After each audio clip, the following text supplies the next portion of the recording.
6 of the 8 SARCs, Sexual Assault Referral Centres in Wales. The only ones we don't operate are Cardiff and North Wales, but all of the others are run by us in cooperation with the police. And all of our services, like I say, are free to the public. And one of the ways we fund that is through training. We do tend to obviously specialize in trauma. We tend to specialize in VAUDA SV topics, particularly sexual violence, as well as safeguarding and well-being, wellness, self-care for folks like yourselves who have very stressful jobs. And that's basically why we were asked to help out with this today. Leona, did you have your hand up? Yes, I can't see the slides. Oh dear. All right, let me try. Let me try again. Sorry. Can everybody see them? No. Can you see them now? That's Okay, fantastic. Thank you for letting me know that. I have before been on a session and gotten quite far, and people are like, I can't see what you're talking about. There we go. I just had to reset the screen. Yeah, so that's why we were asked to do this. Today is very much the thing is, all of us in a healthcare setting, in any kind of helping capacity, can get involved in traumatic incidents ourselves, or certainly on a secondary basis, hearing about traumatic incidents, seeing the aftermath of traumatic incidents. And although we do receive training and a lot of, classroom training, it can still affect us. It really can. Even myself as a trainer, I often have people coming up to me after a course with disclosures, and that I can sometimes take that home with me. So it's something that we all need to be aware of. And not only in looking for the reactions in those we're working with, but in ourselves as well, knowing the signs or the indicators that we may be suffering a bit from stress or a traumatic response. So that's what we're going to look at today. We're going to look at really just helping improve the recognition of trauma responses, knowing what the indicators are so that hopefully you can recognize them in somebody else, in a trainee who you're working with. Often they won't recognize it themselves. Often it does take somebody else to say, I noticed you've been much more quiet lately. I noticed you've been, oh, have I? So it's really important that we have that knowledge as well. We're not going to get into actual traumatic incidents and experiences in this course. We're going to talk more about what you might see in somebody who has experienced trauma. But it is a difficult topic. So if at any point, please take care of yourselves. If at any point you need to just kind of step away from the screen, that's fine. If you want to ask for a break at any point, that's absolutely fine. I always design these courses to be really flexible to meet your needs. All I would ask is just let me know so that we can make sure you're okay. So the outcomes, you may already notice, I tend not to read the slides out. I talk over them. So I will try to make sure I go at a good pace to allow you to also look at what's on the slide.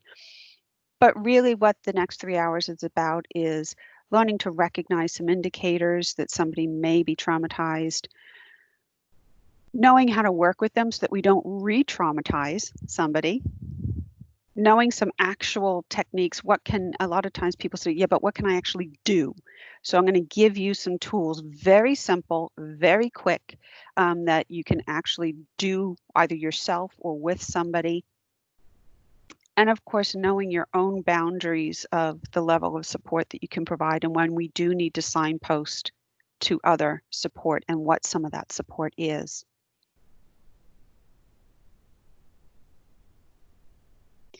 So the first thing we're going to look at is stress and trauma. They are very much interlinked. So first we're going to look at stress. So stress itself is any level where we start to feel overwhelmed with a situation, where we're now feeling like we can't quite cope with it, maybe with the pressures, maybe we're starting to feel that it's an unmanageable situation. Of course, there are different levels of stress. There's healthy stress. And then what we're looking at, though, is when that stress is not healthy, when it starts to become detrimental to ourselves and to the work that and the care that we're providing. So everybody obviously experiences stress, from getting stuck in a traffic jam when you're late for something to spilling the coffee, all the way up to other levels.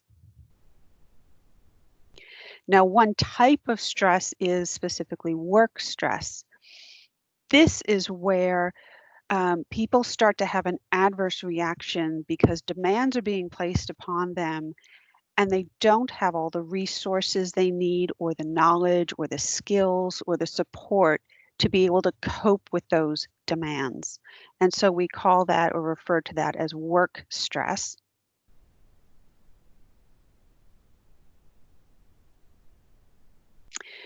It can occur in any environment. Obviously, we're talking about healthcare and social care services, but anybody can experience work stress if they don't have the resources they need to do the job they're being asked to do. It tends to have more of a cumulative negative effect on us.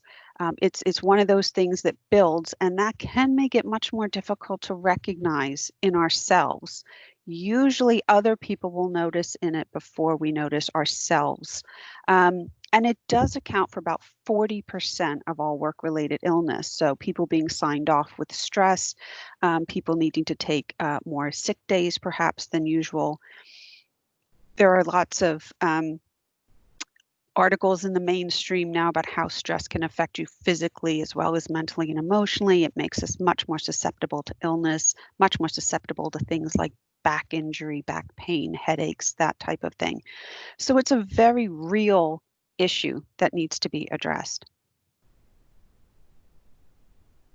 Now, specifically within caregiving services, whether you're a counselor or a doctor or anybody who's involved in caregiving, there is a stress known as compassion stress. So as you can see, we're kind of going from stress to work stress to compassion stress. We're filtering down a bit here.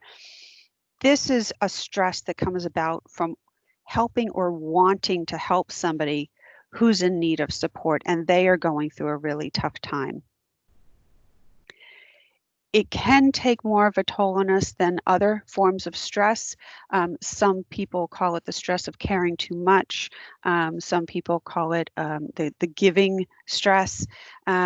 Certainly right now, with everything's going on with COVID-19 and all the increased illnesses, we're seeing a lot of this as well, because people, I like to say, I mean, those of us who go into social services and healthcare and these type of things, we have big hearts. We do it because we want to help people. And that in itself can make us a bit more vulnerable to that kind of stress, particularly when we're trying to help and it isn't making the difference we hope it will. So trauma is a type of stress, but this is where it's an inescapable stressful experience, and it completely overwhelms our ability to cope with that experience. The circumstances around trauma tend to be that there is either a real or perceived threat to our life, to our emotional well-being. It tends to involve intense feelings of fear, lack of control, helplessness. And these experiences do tend to change or have a massive impact on how we see the world, how we see ourselves, how we view others. It's a real perspective changer for many people.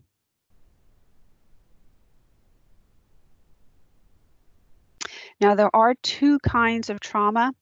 And I'll apologize now if I'm going over things that are obvious for some. I want to make sure we cover all the bases. There are two kinds of trauma. They're simple. This is very time limited. It does involve very intense emotions, but it's a limited period of suffering. Simple traumas are things like a loved one dying, being in a car accident, those types of, it happens, there's a beginning, a definite end. It's very intense when it's happening, but we move on. It does end.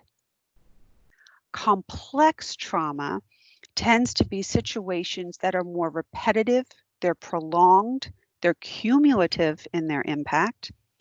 They tend to be very interpersonal. They tend to involve conditions of vulnerability, and they do have long-term impact. So complex trauma would involve things like domestic abuse, would involve things like long-term even bullying, or somebody being abusive to somebody. It tends to involve a betrayal of trust in the sense that the person you would normally turn to for safety is the one who has caused the hurt. It also, of course, involves living through warfare. Refugees and asylum seekers could say that they've been through complex trauma.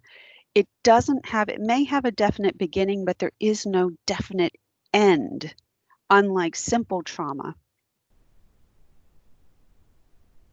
Now, both types of trauma create certain reactions. Both types of trauma have different experiences. Primary trauma is where the person actually experiences that incident or that event. Either they themselves, let's say it's a car accident and they are in the car, or they are somebody stood on the street and witnesses the entire incident. That's primary trauma. Secondary trauma experiences is where you see the immediate aftermath of that incident. So paramedics, doctors, nurses, anybody like that who sees the people coming into hospital and sees the aftermath of that traumatic incident. Vicarious trauma is where we hear about a traumatic incident.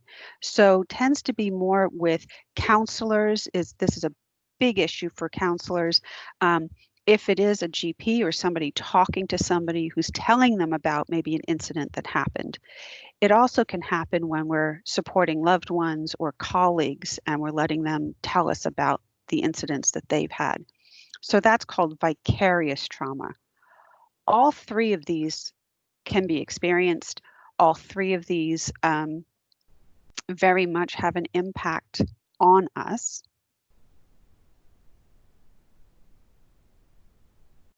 So throughout, I'm going to try and pause every now and then just to give us a chance to think, and we're going to build up a picture so that by the end, I hope you're going to feel like you have some really good tools to help trainees.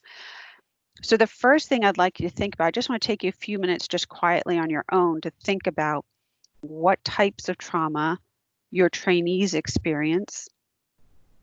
And then maybe we'll talk about some examples that some of your trainees, maybe you could give us an example. So, what types of primary trauma, what types of secondary trauma, what types of vicarious trauma. So just take a couple minutes. I'll time you, don't worry. So go ahead and take a few minutes and just have a thought about that.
So what types of trauma have your trainees experienced?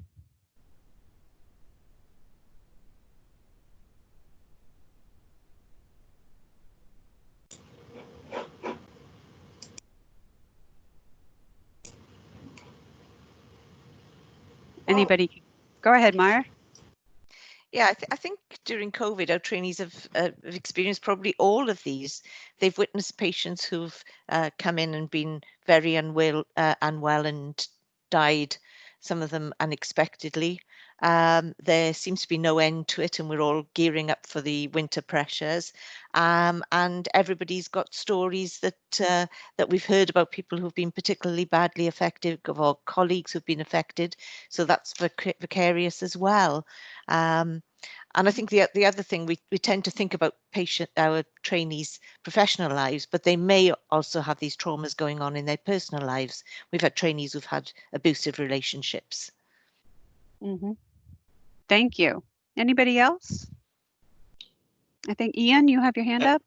I suppose there's also the issue of our trainees being, bereaved of colleagues that they've worked closely with potentially through COVID-19 and other things as well.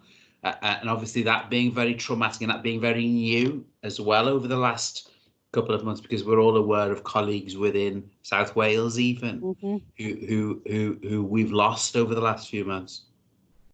Absolutely. And it's certainly out of the norm, if you can call it that. Who else? Leona, you have your hand up? Yes, as it's been already mentioned, we have had number of cases of domestic abuse, both current and past. Also sexual traumas that trainees have experienced. We've had death of loved ones, and some of those have been extremely traumatic. With the trainee trying to help the individual. We've also had those who had, and this is even pre-COVID, who might have started a night shift, and by the end of it, so many patients have died. They found that extremely traumatic.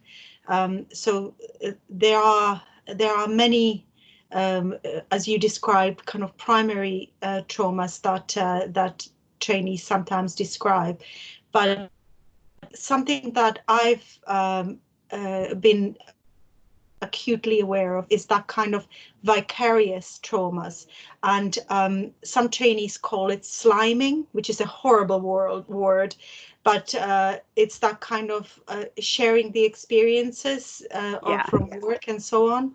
So yeah, there's a lot of transference, particularly in these types of professions where we are caring for others.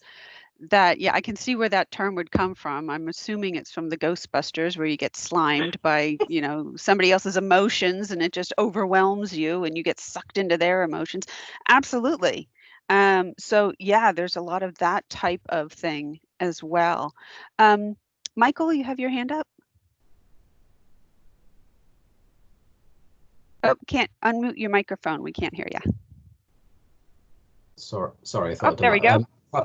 Part of my clinical role is in doing organ retrievals from deceased donors and travelling around the countries and attending donors and then operating on them and retrieving organs. And I've found over the years in particular that a number of trainees find that challenging. I find it challenging myself, particularly when there is perhaps something particular about that donor that rings true to you. So for example, I mean, the children obviously is a simple example, particularly if you have children yourself, but often there may be other scenarios. And my wife's a GP, and I went once to attend a retrieval of someone who was a GP exactly the same age as my wife. So those kind of there is a primary trauma, but it is particularly difficult for trainees to get their head around the whole concept of that, really, that they've experienced this death and then doing an operation on someone who's died, which is unusual for us as well. No, absolutely. And again, it tends to be, we certainly find that, throughout, where there's something about that particular patient or that particular client that I really identify with. Maybe they're the same age, maybe they have the same family situation, maybe, all these different things. Maybe you knew them. I mean, we're in Wales. Chances are you're gonna be working with somebody who you know. That can have much more of an impact, and sometimes it's a very unexpected, kind of a surprise impact, because I've dealt with this a million times, but this one was different.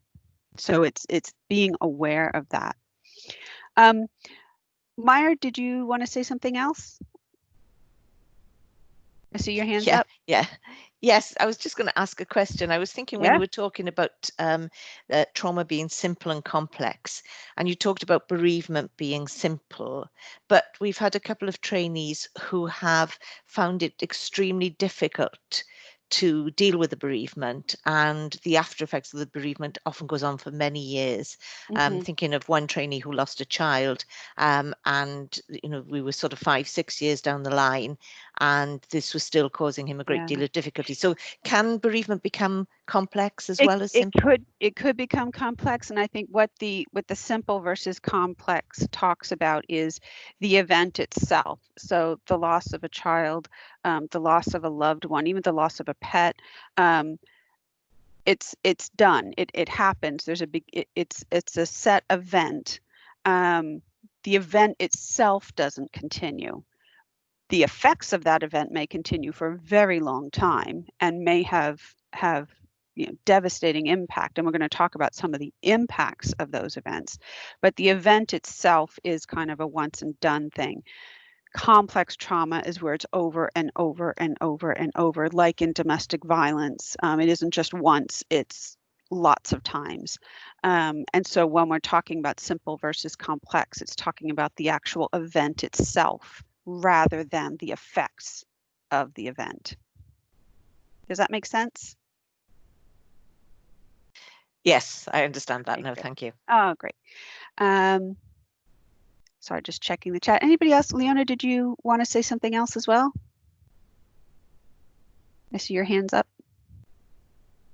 Oh, sorry, I think it was just left up, but yes. Okay. No, that's fine.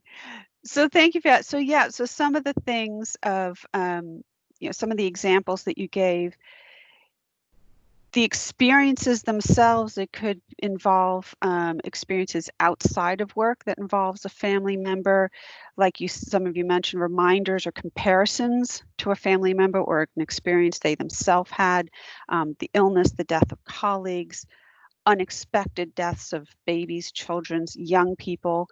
My son himself, a 16-year-old in his school, suddenly passed away just last week. And so that was quite of a shakeup. It was just a cardiac event. There was nothing suspicious. It happens, but it's when you're 16, you don't expect that. It can also come about from things like investigations. If somebody's being investigated, if there's a Section 5 procedure being done because there's been an allegation against a practitioner for something, that can also cause a lot of stress and trauma-like symptoms. And of course, you mentioned during COVID-19, I'd be completely remiss if we didn't talk about what's going on right now. There are so many things going on, everything from having COVID yourself and being in recovery, which we know is it isn't a 1 or 2 week off work. Colleague of my husband's been off, paramedic has been off for a number of months now. Knowing people who are ill, who have come down with the illness, and then of course you see it in the news all the time. You can't really escape it like you might be able to escape other things. I think that's maybe why Netflix and Amazon are doing so well with binge watching, because you don't have to be interrupted with reality for that time, as well as people being redeployed outside of their normal roles. We're seeing that in all cross social services, within health services. People are being asked to step up and step out, maybe even before they're prepared. We know a lot of paramedics are stepping up only in their second year of training. They're not even finishing their third year and they're immediately going onto the front line. We know that we have healthcare professionals who are being asked to work in ICUs who've never even dealt with that equipment before. They have maybe a week to train up. All of this causes a great deal of stress, and for many, it can actually become more of a traumatic stress for them. So there is a difference. What's the difference between trauma and traumatized? Very simply, trauma is the event, the actual trauma incident. Traumatized is what happens from it. So I just put a quote up there that I think is helpful. The relationship, that rather intimate relationship between a healthcare provider and their patient, can expose the healthcare provider to that vicarious trauma, to the secondary trauma, because you're seeing somebody immediately after perhaps injuries. You're dealing with the injuries that were the result of a trauma, or you're hearing about trauma that happened previously. And so it can, we do tend to absorb that. I'm going to stick with that being slimed example at the moment. That's going to stick with me. One of the key things to remember, though, is that trauma is subjective. It's very much subjective experience of the survivor, of the person who experienced it. We can't determine whether an experience, a particular incident, is traumatic or not. You could have two people in the exact same family go through the exact same experience. One finds it incredibly traumatic and the other gets over it quite quickly. The specifics of how people react, because we're all unique, it will be different from individual to the next. It also means that you could have a trainee who's been through the same experience. They'll say, well, I've been through this before. Why is it different this time? Because each experience is going to be different. Where we are in our own life, in our own health, in our own kind of psychological state when things happen. Some days I can handle I can handle getting stuck in traffic and spilling the coffee and all of those other things. And other days, that's it. That's just going to throw my whole day out of whack. It depends on where I am that day. So one of the things to always keep in mind is that we can't make blanket generalizations. I can't tell you, here are situations that are traumatic for your trainees. Here are situations that they'll get over easily. It just can't be done. It's too individual.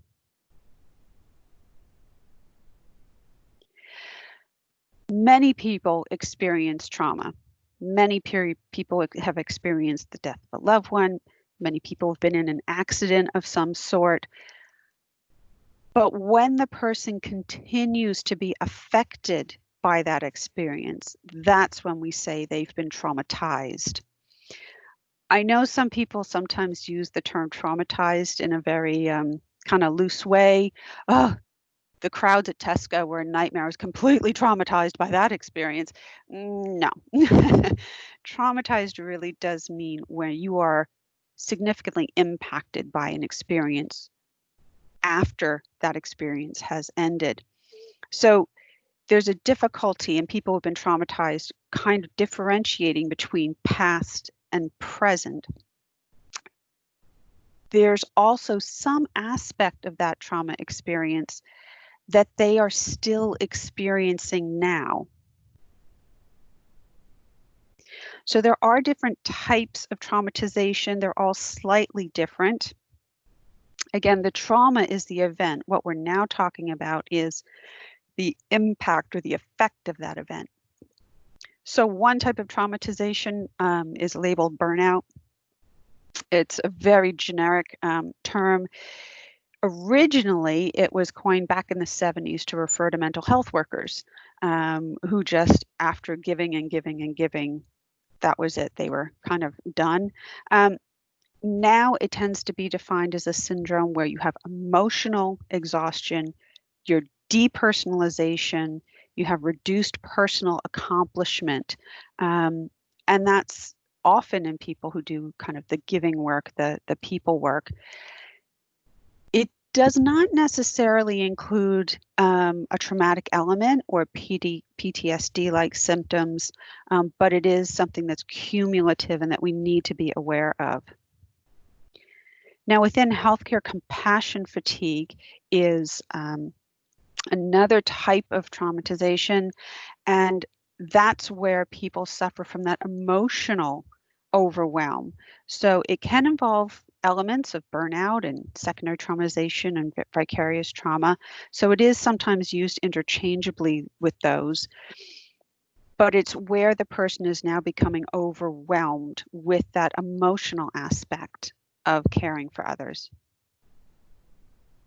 Secondary traumatization tends to cover two situations. One, where a family member or a close associate suffers from a loved one's trauma because you're so close to them, or eyewitnessing an incident that you're meant to mediate, that you're meant to be in control of this situation, and perhaps you become overwhelmed. So I'm sure you can give me some examples of in your own, maybe in the operating rooms, maybe in a GP surgery, maybe in lots of different situations where that professional is being looked at as kind of the person to handle this, to kind of control this situation, and maybe they get overwhelmed.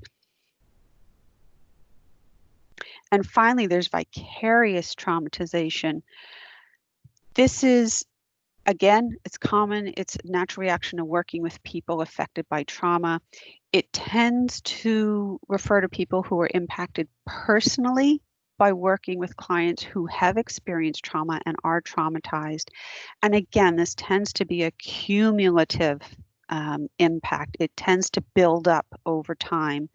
Although I would imagine that with COVID, things have been so spiked and overwhelmed that rather than accumulating over a long period of time, I'm sure everything seems to be much more packed into a shorter time frame.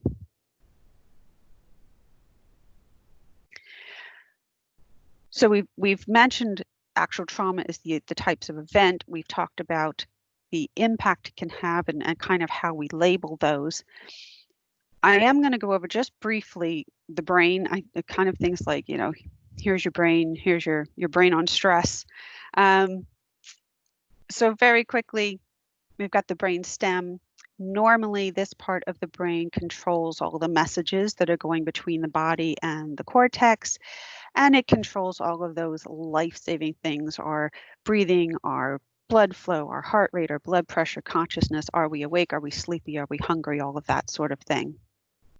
But when we're under stress, and particularly when we're under extreme stress, the brainstem now shifts to being protective. And it's either going to make us stronger and faster and more focused, or it's going to numb us out, detach us, desensitize us, and make us less susceptible to pain. Now, within the limbic system, we have the hippocampus. Normally, this is what registers time context. Normally, this is involved in a lot of explicit memory functions, and it's the part of our brain that can compare what's happened in the past with what's happening now. But when we're under a lot of stress, the hippocampus changes function. It now switches, it actually stops logging memories. It starts instead to pump cortisol through our system, and it can fail to register time context. This means that if you've gone through an extreme stress or trauma experience, this is when people say, I can't really remember what happened. I was driving down the road, and the next thing I know, I'm in an ambulance. I can't remember. And yet the paramedics saw them walking around for 20 minutes talking. It's when we think, often people will say, boy, that day just flew by. Can't believe, is it 5 o'clock already? And yet the next week you may have a day where you say, oh my gosh, it's only 10 o'clock. How is this day not moving? That's the hippocampus, and it's based on stress. The amygdala, also in the limbic system, normally is where we process our emotions, the emotional content of memories, and that's important to remember. And it responds usually most strongly to fear and anxiety. Now, when we're under extreme stress, it changes function. It now tells the hippocampus, stop storing memories, start pumping cortisol. It tells the brain stem, look, don't worry about that other stuff. Either get us stronger and faster or start numbing us. And very importantly, it shuts down the cortex. Now, the cortex normally is what we use to make all of our critical judgment, our decisions. It handles our social behavior. It's a lot to do with our personality. It's where we process all of our logic.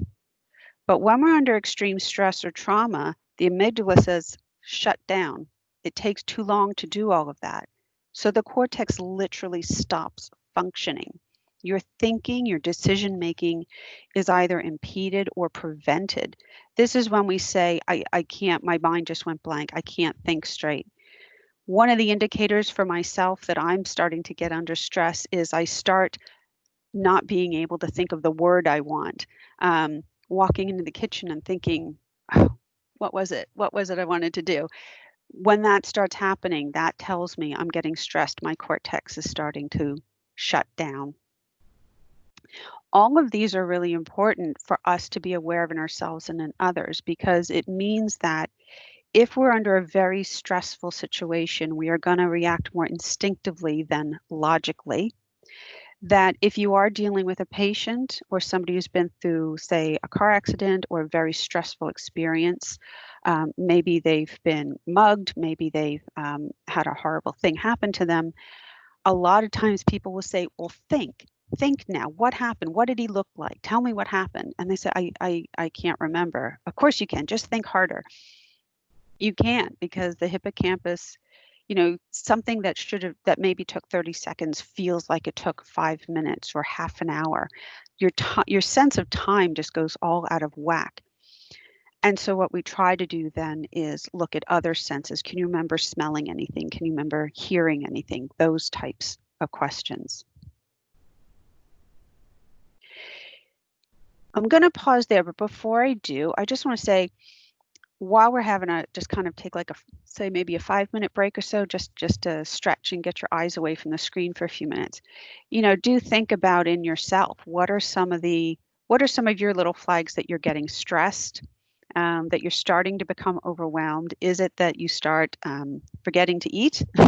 I do that all the time.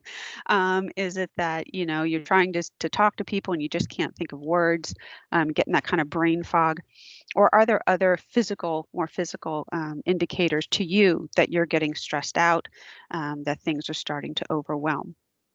And what we'll do when we come back is we're going to start looking at some actual specifics. How does this all show up that you can recognize it in other people and maybe even in yourself? So if we it's 23 past. So if we come back at 2:30, is that okay? That's like a 7-minute break, something like that. Don't hang up or anything. Just literally step away from the screen. Please do give your eyes a break. Do stand up, stretch, and then we'll come back.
We'll start up again in just a moment.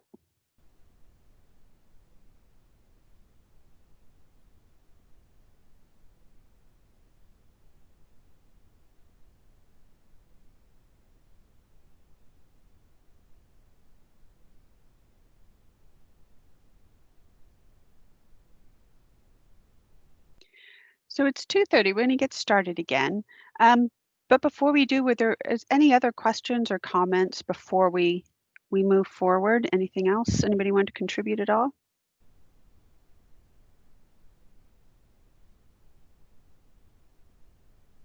Okay. So what we're going to look at now is actual indicators that somebody is traumatized or is experiencing extreme stress over something. So first of all, what we always like to say is that it can be really useful to think of any stress or trauma behaviors as adaptations. It's a way that the person, either consciously or usually unconsciously, is just trying to cope with a very overwhelming situation the best way they can. So one of the things as a supervisor or working with somebody, you can ask yourself, and it's also very useful when you're dealing with patients or clients, what purpose is this behavior serving? Fear and anger tend to be protective feelings, so they're in a protective mode. Mistrust, forgetfulness tend to be protective thoughts, and isolation, disassociation from things tend to be protective behaviors.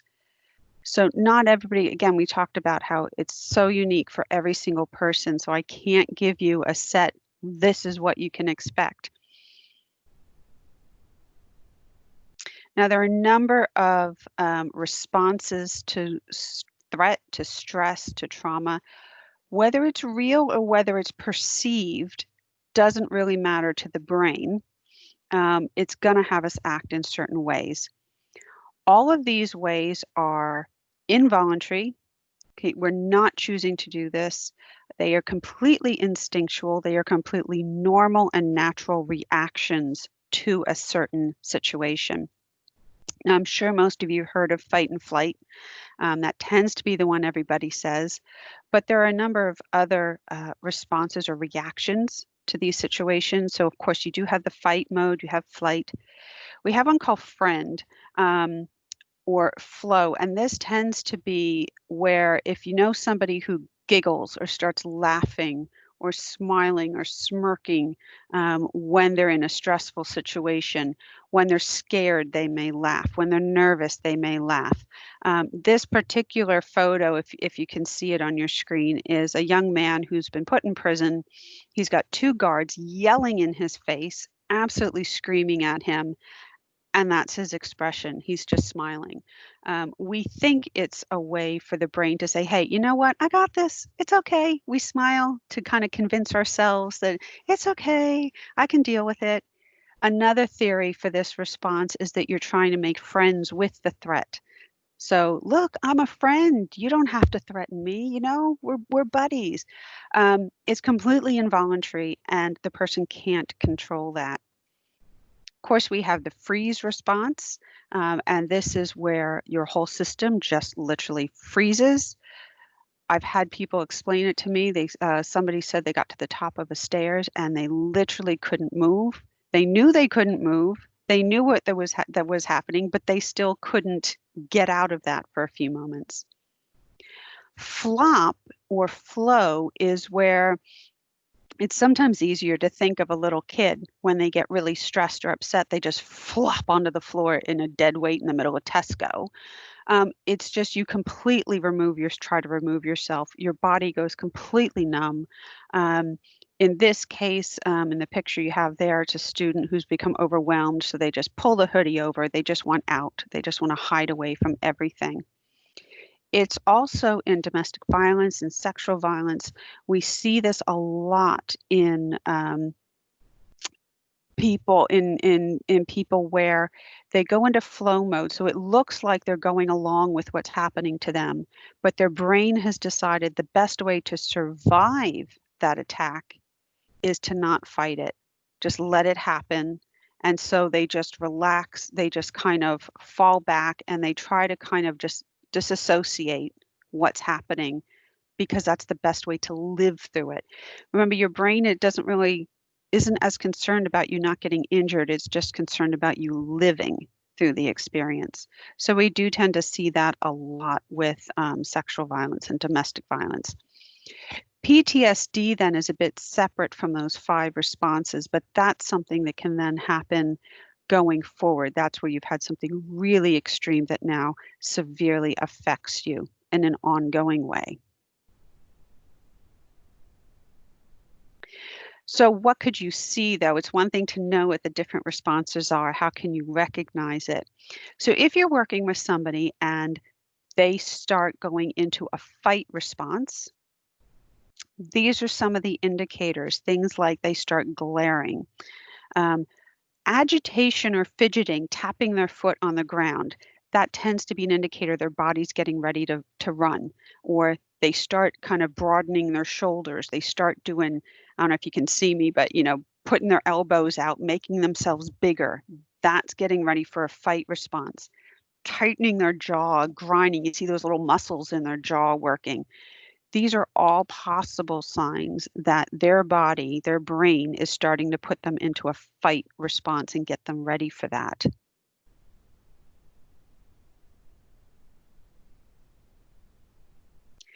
Some possible indicators of flight response. Very similar to fight, actually. Again, you may see the fidgeting of the feet, you may see the fidgeting of the arms, but it's more in a sense that it's getting ready to run away, literally get up and run. You may see themselves suddenly wrapping themselves up. So not only are their legs crossed, but they've wrapped their legs around the legs of the chair. Their arms are crossed. They're literally making themselves as small as possible. They may start darting their eyes around the room, starting to almost look like kind of, I think of a rabbit in headlights, where it's starting to look around, how can I get out of here? Often people who have flight response suddenly feel like they need to go to the toilet. This is real. And the reason for that is your brain is telling your system that if we need to get away quickly, we need to be as light as possible. So the quickest way to do that is, frankly, to evacuate your bladder, evacuate the bowels, evacuate the stomach, get rid of that excess weight so that you can get away quicker.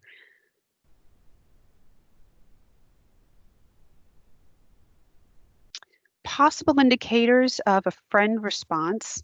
It could be inappropriate laughing, inappropriate joking around, smirking. Could also be behavior where they're really trying to win you over, much more concerned about what you want than what they need. I work a lot with teachers in classrooms, and often when I talk about this response, they suddenly go, oh my goodness. I usually say, wipe that smile off your face. This is serious. What are you laughing? This isn't a joke. You think this is funny? This is a serious situation. It's that kind of thing. So again, a lot of people tell me in courses I do adults, they say, oh, I do that. If I'm in a scary movie, I start to giggle. But yeah, it's completely normal. It's because your brain is detecting a perceived threat. Of course, freeze is another one. You may see the person starting to dissociate. Maybe it looks like they're starting to daydream. You can almost sense that the person isn't quite there anymore. They're kind of drifting off somewhere. They may feel or appear immobilized, maybe not even really recognize the enormity of what's happening. And of course, they may actually be frozen in place if you're seeing them right when the trauma or the re-traumatization is happening.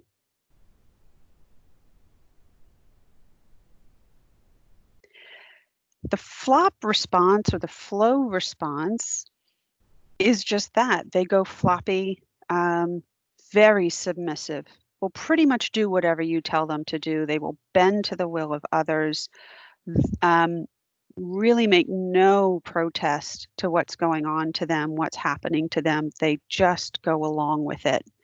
A lot of their logic and their thinking process will be severely impaired as well.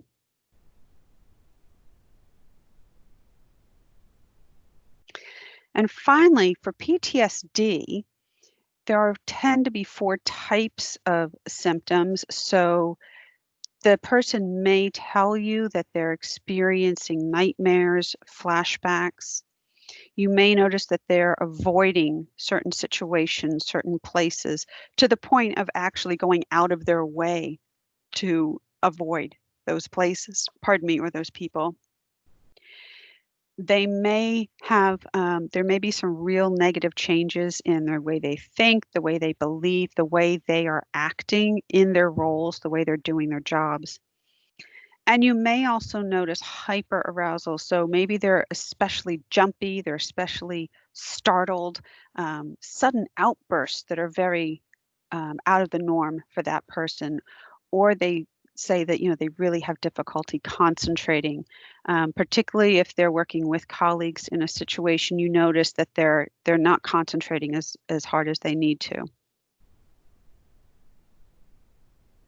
Now, of course, we're not asking you to actually diagnose anybody with PTSD or with any of these situations. That's not the idea at all.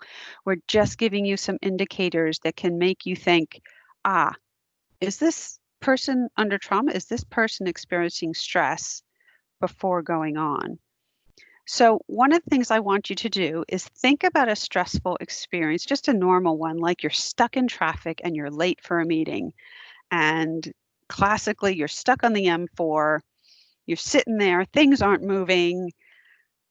What kind of indicators do you exhibit when you're in that situation? Who wants to share? Mike, go ahead. I definitely do the tapping thing. Tap the steering wheel if I was in that scenario and get twitchy. That's definitely me. Yeah, that's definitely a common one. Anybody else? I think I'm a bit more in the sort of flight mode when I'm late for things. So I tend to, sorry to share, but I tend to get this overwhelming feeling I need to pee. Yeah. I get very anxious. I feel very sick. Probably because I'm quite obsessive as a person, so I hate being late. So. Yeah. So that's absolutely. Meyer, your hands up. Yeah, I've often described myself as feeling like a tortoise, which I think is the flight and trying to sort of withdraw in. That's one of my coping mechanisms. Absolutely. And Leona, your hands up. So if it's like that kind of experience where I am stuck in somewhere like traffic, I find that my mind will start racing, but not really anything concrete. It's just like if I'm starting to remember all the things that are going to be impacted, everything that's going to happen because this is happening. If I'm in a place where I can move, I sometimes make myself even later because I will then go from one thing to another without actual purpose. Just so that you're doing something. Yeah. That is that's a bit of a flight because you need to be going. You need to be, I need to get going. I need to be doing something, even if you have no idea where you're going or what you're doing. Right? Yeah. So then really what are some things you've noticed in others, maybe a partner or a friend or a colleague that when they're stressed, that something's going on because people have told me they know I'm really stressed because I get really quiet. And I seem to just kind of tunnel vision on whatever I'm doing, which I never noticed before. What do you notice in others? Anyone?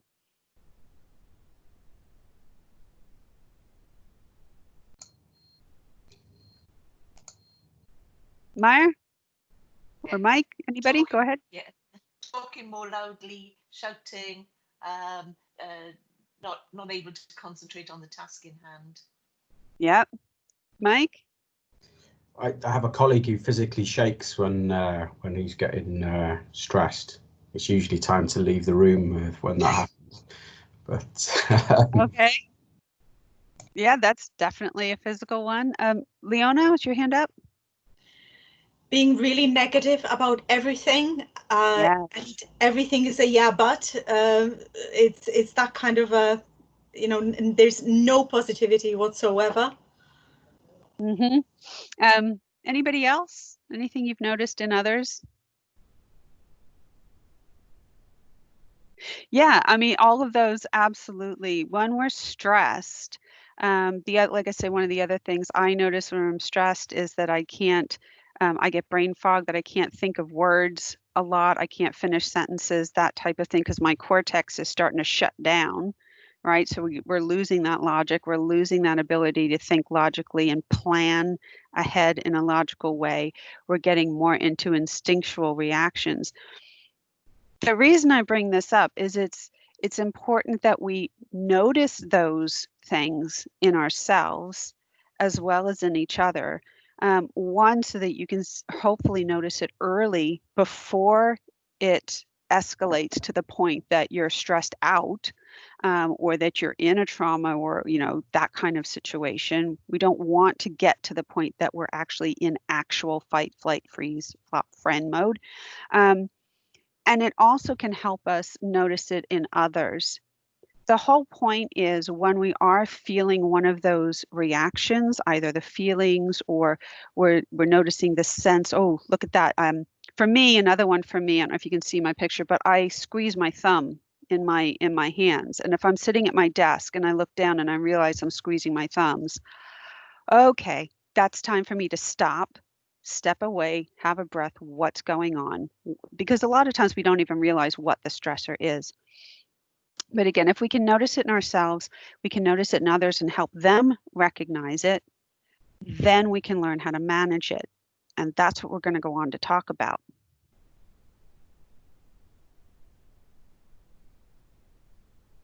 So vulnerability, is there something that makes us more vulnerable to these types of stressors?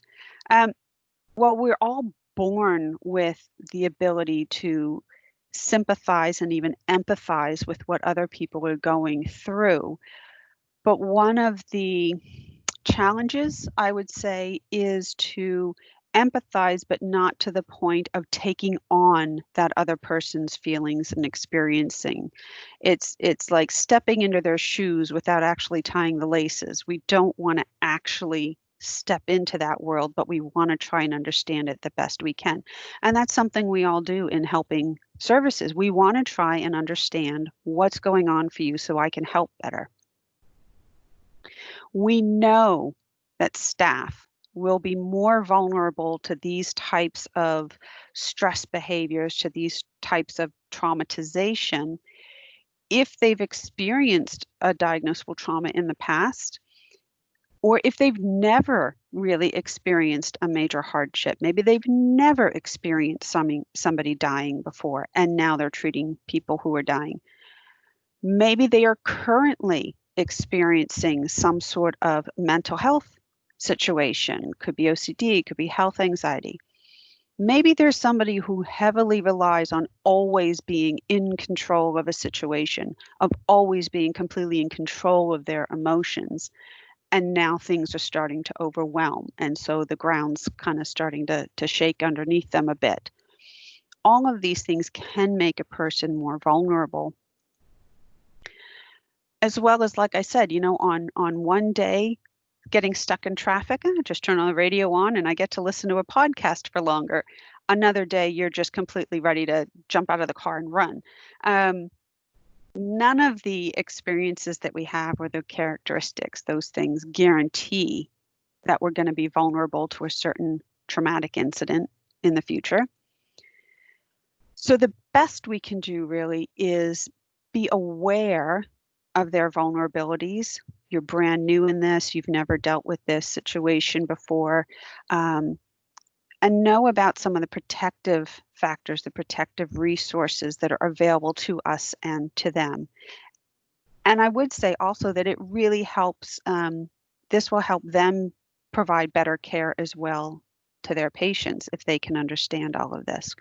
So some of the risk factors, what would you say are some of the risk factors that your trainees have to becoming overwhelmed with trauma, or becoming overwhelmed with these types of behaviors and symptoms and vicarious traumatization, secondary traumatization, burnout. What would you say are some of the risk factors that your trainees have?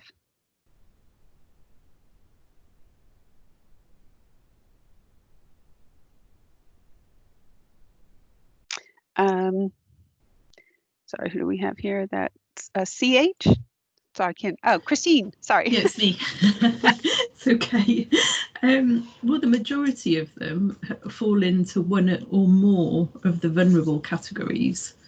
Many of them struggle with anxiety. Many of them have experienced some sort of traumatic experience.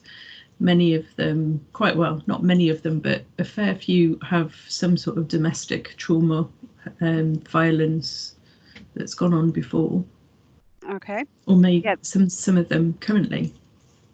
And some of those things can make, if we have domestic violence or those types of traumas in our background that we can then relate to a patient, can be a strength, but they absolutely can also be a risk factor depending on how we know how to use those experiences.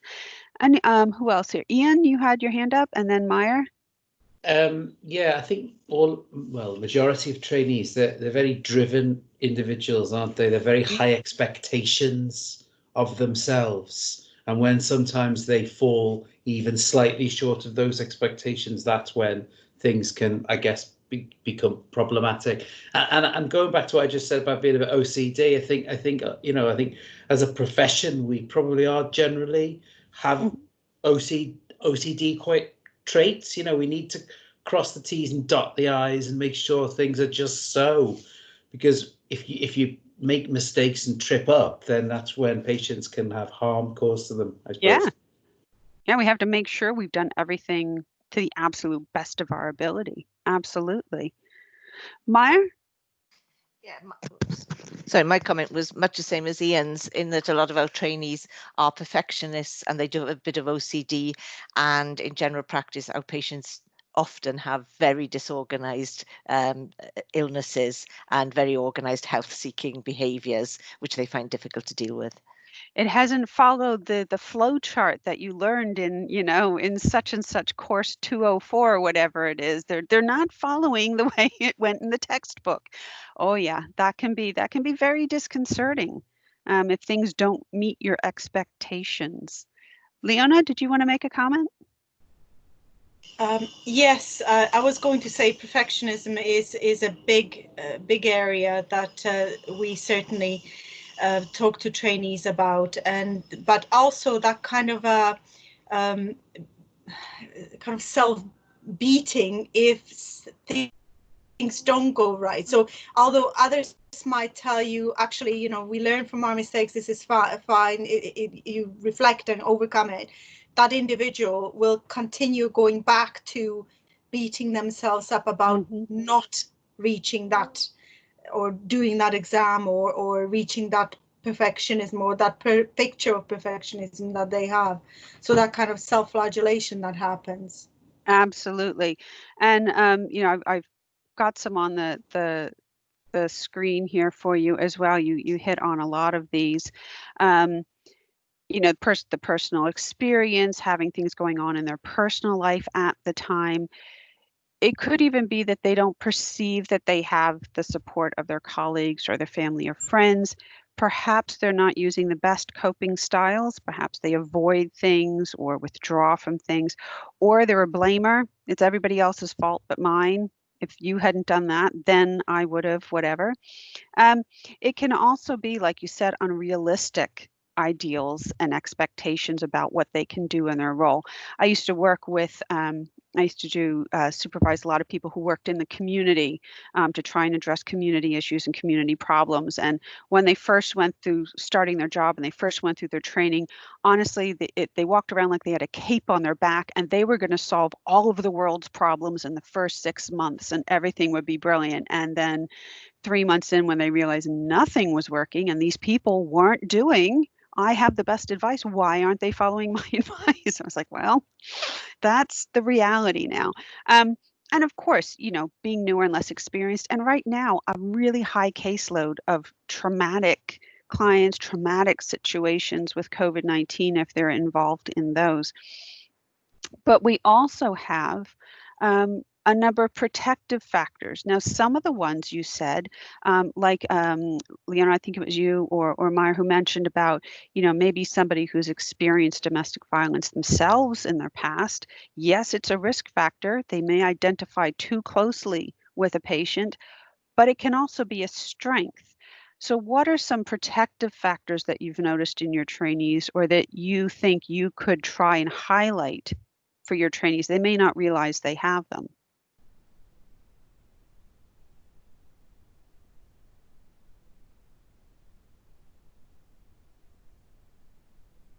It's basically factors that protect them, keep them from becoming traumatized, keep them from falling into these various trauma and stress reactions. Ian? I hate this word, but resilience, Yeah. I suppose, they've gone through medical school training, it's hard. There's lots of expectations and they've got through that. So they've obviously got high degrees of individual resilience, whatever that is for that particular individual, I suppose. So it's those kinds of things.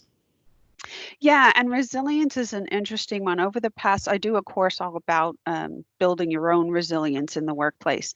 And it's interesting because people just start throwing away around the term resilient. One person said, their manager said, well, you just have to be more resilient to it. And it's like, well, it's not a thing. It's, resilience means you have all of the resources you need and you have the skills you need and all of these different things. And stress happens, as I said all the way at the beginning, when we don't have the support we need, when we don't have the resources we need, when we don't have all of those things that we need, that's when we have stress. So yeah, and people are born, some people are simply born more resilient than others. There is a DNA factor in resilience, but it's also a lot to do with our childhood, what kind of support we had, what kind of strengths were added to us as opposed to negatives, as to how easily we tip from being positive into kind of having negative consequences of things. Michael, you wanted to say something, and then I can see also Leona and Maya have their hands up. But Mike? Yeah, similar to that, really. I think experience is one of the key things. So if people have been through previous difficult situations, then it gives you the appreciation that you can do it again. And I think a lot of trainees and doctors, perhaps high achievers in general, miss this sometimes because they don't appreciate how well they're coping every day and how many stresses they're just handling all the time. And one of the things that sometimes I think helps is to point out the fact that they are doing this all the time. And one example that I often use is when people are about to do a presentation at a conference or something and they're really nervous. I make a point of telling them, just remember what you're feeling right now, and then let's talk about this 10 minutes after your presentation. And you need to go back then and to both parts of this, the feelings before and the feelings after, because you're going to feel this again. You're going to feel it again in the future, and then you can go back to that previous experience and actually say, well, look, I can cope with this because I've done it before. Absolutely. And that's a huge protective factor. That is something that we have to build up. I mean, risk factors and protective factors aren't just a given. A lot of them are things that we can build up. So doing that, recognizing, hey, I've been through something similar before and I got through it. And so I know I can get through it again, is a protective factor. That kind of outlook on things, being able to reflect and learn from our experiences. And of course, that's where all of you come in to help them recognize all of that. Leona, your hand's up. Yes, it was up. One of the things that we talk to trainees a lot about well-being, and I do tend to stay away from the term resilience, only because it's so associated with that kind of mental toughness, which is not what it is at all. No. So well-being, we talk about having a bank balance of positive and negative, and keeping that in the black rather than the red on daily, weekly, monthly basis. And it's interesting when you were talking about that trauma itself is so different, it cannot be described, because equally the things that protect us are so different. So when we do the workshops with trainees, I talk about what is it that helps you thrive, and it can be anything from knitting to walking to talking to watching TV to listening to music to running. But as Mike said, you have to realize that that's why you're doing it. So whether it is that overcoming the fear of stepping up onto a stage, or talking to a patient, or other things in life, it's realizing that actually you do carry those things with you. Yeah. And reminding yourself that they're there. Yeah, absolutely. And again, that's why it's so important that we talk to other people to help us with ourselves, and how we can help others recognize some of those protective factors or strengths, as well as recognize their risk factors. Ian, did you want to say something again? You read my mind. I don't know how you did that. I was just going to say, you know, we have we did some research last year looking at burnout in our foundation trainees, first and second year doctors. First of all, it was very high, and that was really surprising for us, given that they've only just qualified in the last couple of years, the rates of burnout. But we also found that some of these sometimes protective factors, things that they were doing to manage this and to prevent them from getting burnt out, tipped into being quite negative things. Yes. So for example, exercising being a protective factor and preventing burnout in some became really problematic and really negative. It can become obsessive. Yeah, and even, like, I suppose, dare I say, using alcohol. Yeah, no, absolutely. You know, we're going to talk about that in a bit as well. That's a it was big protective, fear. but then it became a problem, and that was quite a pattern for some of them. Yeah, alcohol, drugs, smoking, eating, overeating, you know, all of those things, all of those kind of comfort things can also become the opposite of what they kind of started out to be. So yeah, I mean, on the slide, I just put up some examples, some of the protective factors that either we have or we can build are, you know, making sure we can identify where we can find some strong support, whether it's within our organization, from our colleagues, from our family, from our friends. Taking regular breaks. It could just be 5 minutes. It's one of the reasons I make sure you step away from the screen, give your eyes a break.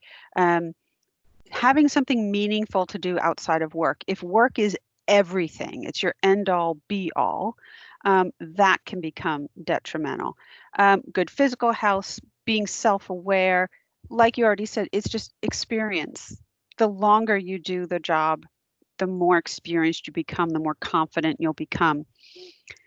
And absolutely two of them. One is the ability to ask for help and to be trauma informed and trauma aware in everything that we're doing. So we kind of did that already. So trauma-informed supervision, trauma-aware supervision. Oh goodness, there's so many different ways of describing this. Trauma-informed supervision really incorporates being aware of trauma, which just means knowing what trauma is, what the possible indicators are, and the impact that those experiences, those events can have on the trainees. It means really engaging with your trainee, your supervisee, to explore and discuss their feelings. What are their reactions to certain situations? What are their intuitive responses? You know, looking at some of their values, some of their biases, some of their instinctual responses to certain events, incidents, situations. So it is a bit probing, not in a counseling way, but purely in a let's explore this and find ways that you can cope with it and that you can manage it. So first of all, a big hint really is learning to view somebody's behaviors as a coping strategy. So if somebody's exhibiting or and this could be in your children, it can be in colleagues, it can be in anybody. When somebody's displaying a behavior that's difficult, is it a coping strategy? Are they adapting to a stressful event? And then if we can support them and guide them through that to learn how to recognize those behaviors for what they are, we can then help them to develop better coping strategies, better supportive responses, which they can then also transfer into how they're working with their patients. When their patients are displaying certain stress behaviors, I like to explain to people, I don't know if it helps you with explaining to your trainees, there's a difference between reacting to something and responding to something. Reacting is kind of that knee-jerk reaction. It's the instinct. You're not thinking, you're just doing. And what we try to need to do to be trauma informed is to not react, to wait a beat, think, and now respond to what's happening. Just take that literally 3 seconds to say, no, wait, I'm not going to instantly, this person's yelling and shouting, I'm not going to instantly yell and shout back. I just want to take that second. Is it because of this, or are they actually undergoing some sort of, is this a fight response? So it's really important when supporting our trainees, when supporting anybody who's been through a trauma event, who's experiencing traumatization, to remember that, yes, they may need to talk through what's happened, or they may need time to really feel the full impact. If we've gone into withdrawal mode, if we've gone into kind of denial or numbing mode, we may need time to process what's happened before we're ready to really deal with it.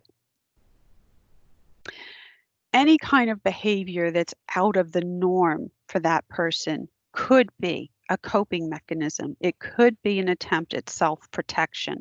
So again, when we're working with somebody, especially in one-on-one way, we want to respond to their behaviors, respond to their actions by thinking, could this be a trauma or a stress reaction? We absolutely want to reassure everybody that those feelings, those behaviors are completely normal. They're completely natural. And in fact, you can't control it. If you go into full-on fight mode or freeze mode, you can't control that. Tell somebody who giggles when they get nervous, wipe that smile off your face. They can't do it. They smile even more because now they're even more stressed. It's completely normal. There is nothing wrong with them. And we want to try and reaffirm, and here's the skills you do have. Here are the strengths you have. Here's the resilience you do have built up to this point.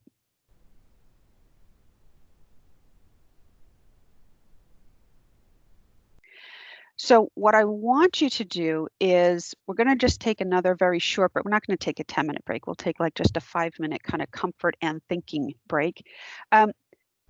Think about your own when you're working with trainees. Think about your style, your methods. How are you already practicing a trauma-informed approach? How are you already doing some of these things, recognizing some of these behaviors? What are some areas that you think you might like to look at again, re-examine, maybe strengthen? And then when we come back from this, about 5 minutes or so, we're going to look at very specific tools and ways of being trauma informed in your supervision. But it's really helpful first if you have a really good reflection on what you're already doing, where you think there might be gaps, what are you really good at already? And then we'll look at adding on to that. Okay, so just about 5 minutes.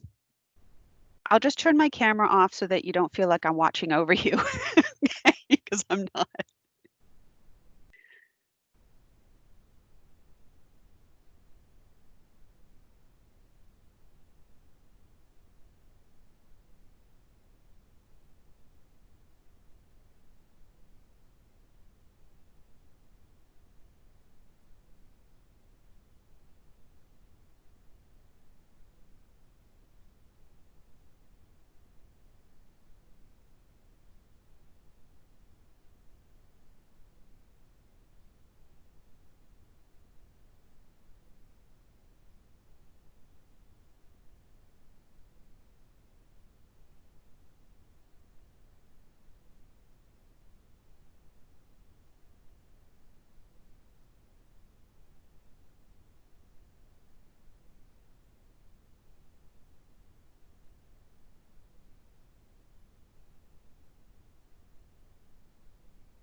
We'll just take another minute.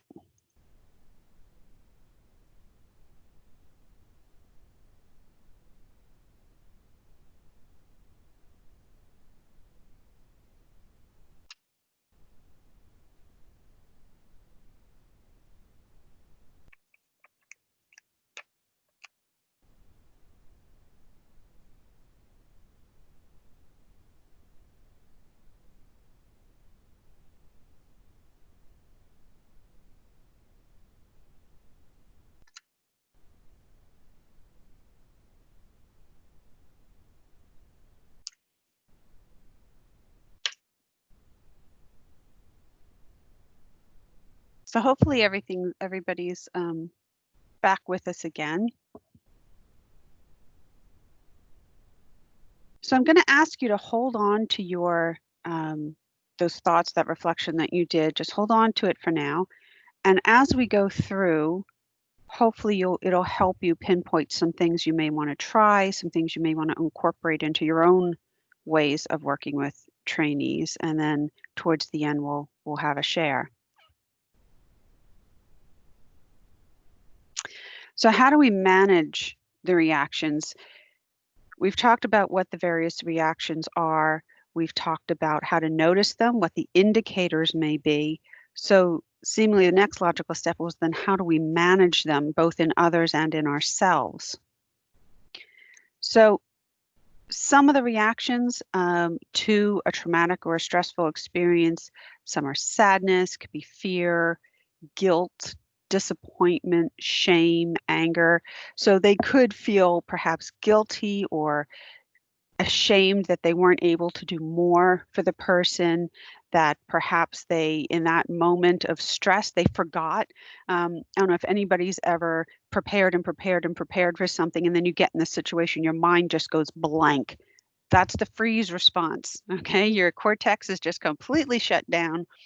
That's normal when we suddenly experience stress. Maybe they're experiencing fear, fearful that what if I don't do the right things? What if I can't help? Those kind of what if scenarios. There could be sadness. There could be anger that things didn't go the way they were supposed to go. So there's lots of different feelings that can come out, especially when we're in a one-on-one situation. So I'm going to take you through a few ways that you can both kind of situate yourself in the room or the situation, as well as ways that things you can do in these. So the first one is solar. You may have heard this. This is a way to really strategically position yourself. It's very good for supervision. It's also very good if you're a lone worker working with a client. This is something, I used to work for the British Red Cross, and we used to teach our caseworkers all the time about personal safety and lone working. So when meeting with a client in their home, when meeting with a patient in an exam room where it's just the two of you, think about positioning. So S stands for safety, first and foremost. Sitting at a comfortable angle and distance. Also safety for the person. Do they feel safe in the room? You may need to consider things. Normally, I would say that the professional, the practitioner, should be nearest the door so that if the patient or the client starts to kick off, you have a quick way out. But it could also be that, does the person need to feel safe? There are people who can't stand to have their back at the door. Maybe you're one of them. I don't like sitting in a restaurant with my back to the door. So what would make everybody feel safe in the room? Nice open posture, relaxed posture. Listening is always so important. And although I know we do it all the time, it's really actively listening, looking interested. In the picture there, you can see the woman in blue. She's leaning forward a bit, really showing physically that I'm interested in what you're saying. Eye contact is not only important, but there's some things to consider with that as well. First of all, you don't want to make too much eye contact. So it's helpful if you both have a cup of tea, a glass of water, if there's something else in the room that you can look at or that the other person can look at. Sometimes looking away helps us feel safer and open up. But also think about eye level. If you think about point of view, if we're looking at eye level with each other, it means that we're on an equal footing. If we are higher than the person, we are literally looking down on them. If we're lower than the person, we are literally looking up to them. And so that person can feel more in power. So it's thinking about where you want the power balance. If you need more control in a situation, go slightly above eye level. If you want them to feel like they're more in control of the room, then be at lower eye level to them. And if you're trying to act as equals, then make sure you're at the same eye level. And again, a nice relaxed posture. What you actually see in the photograph is something called mirroring. It's something we naturally do. If you watch, it's kind of fun. If you're ever at a party, well, when we're out of lockdown, but if you're around a group of people and they're talking, if one person crosses their arms, you'll notice pretty quickly everybody else starts to cross their arms. If one person puts their hands in their pockets, other people put their hands in the pockets. It's completely unconscious. We don't realize we're doing it, but it's kind of an instinctive way to say, I'm connecting with you, I'm listening to you, I'm responding to you. We can, though, use that in a very strategic way. So if they cross their legs while they're sitting, we cross their legs while we're sitting. If they lean back, maybe we lean back. We can then also control what they're doing. If we need them to open up, we can suddenly, make sure our posture is much more open. We can uncross our arms, uncross our legs, and they will often follow suit. So in addition to setting up a room and an environment that feels safe for both of you, but especially for the person you're talking to, another method is called OARS. You may have heard of this one as well. I'm not real big in all these acronyms, but they are really good methods. So this is a really good way of talking to people about uncomfortable things, especially feelings and situations. And what that stands for is how to talk to them. So O, of course, using open questions. Can you tell me more about that? What approaches have you tried so far? Using affirmations throughout talking with them. If they're saying, oh, this went wrong and that went wrong, saying, yeah, but you used your skills here really effectively, or, but you did do that. So trying to help them recognize their strengths and the positives. Reflection, always important for trainees. It sounds like this has been really stressful for you. What else how else could you have handled that? Let's think about it. What can we learn from this? If that happens again, how do you think you might handle it? What would you want? What would you need? And of course, summarizing. We want to try and understand as much from their perspective as possible. So it's absolutely valid to try and say, right, let me make sure I understand where you're coming from. So what I hear you saying is that you felt really out of control in that situation and everybody was looking at you to kind of make the decision. And that seems to have made you feel frustrated. Is that right? Do I have that right? And let them correct you.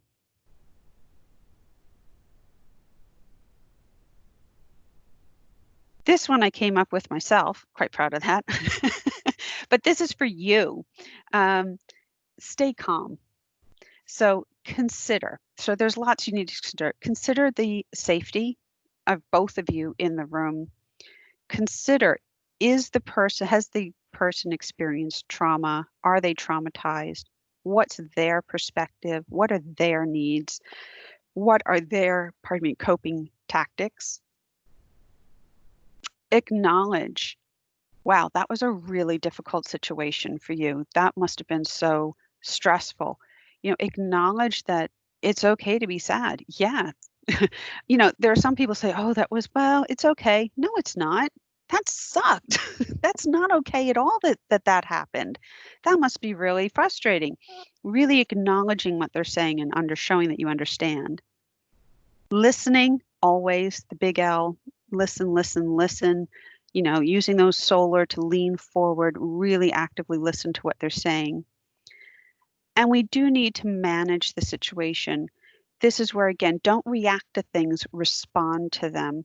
Manage how the emotions are going, manage the room, manage the timing. So if somebody's getting upset, say, look, let's take a minute. Okay, let's, I can see you're looking kind of distressed. So would you like a minute? Shall I get a cup of tea for us? Shall I get a glass of water? Do you just want to get some air?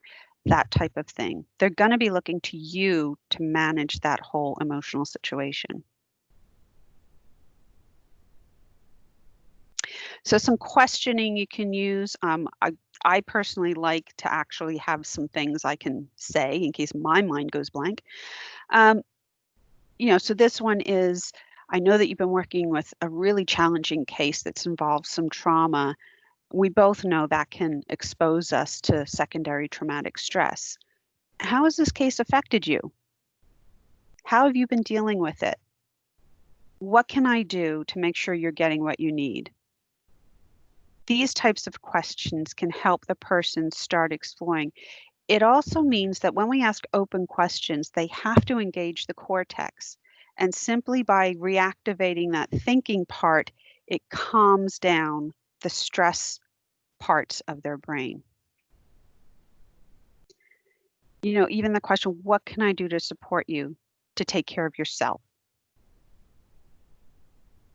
Another could be, I've noticed a change in your behavior. I've noticed a change in your appearance since you've been dealing with this patient or since you've been dealing with this scenario. I'm worried. I'm concerned. What's going on? How are you feeling? And not in a, look, what's going on here kind of way, but what's happening? Tell me. Explain it to me. How can I help? What do you need? The idea is to make sure they realize that, look, I recognize you're going through something. It's completely normal and I want to help. Could be, I appreciate all of the hard work and dedication that you're putting into this. And I'm sure the client does as well. But are you taking time for yourself? Are you taking care of yourself? What are some things that you've learned from that case or from that situation that we can apply going forward, that we can really build upon as a strength?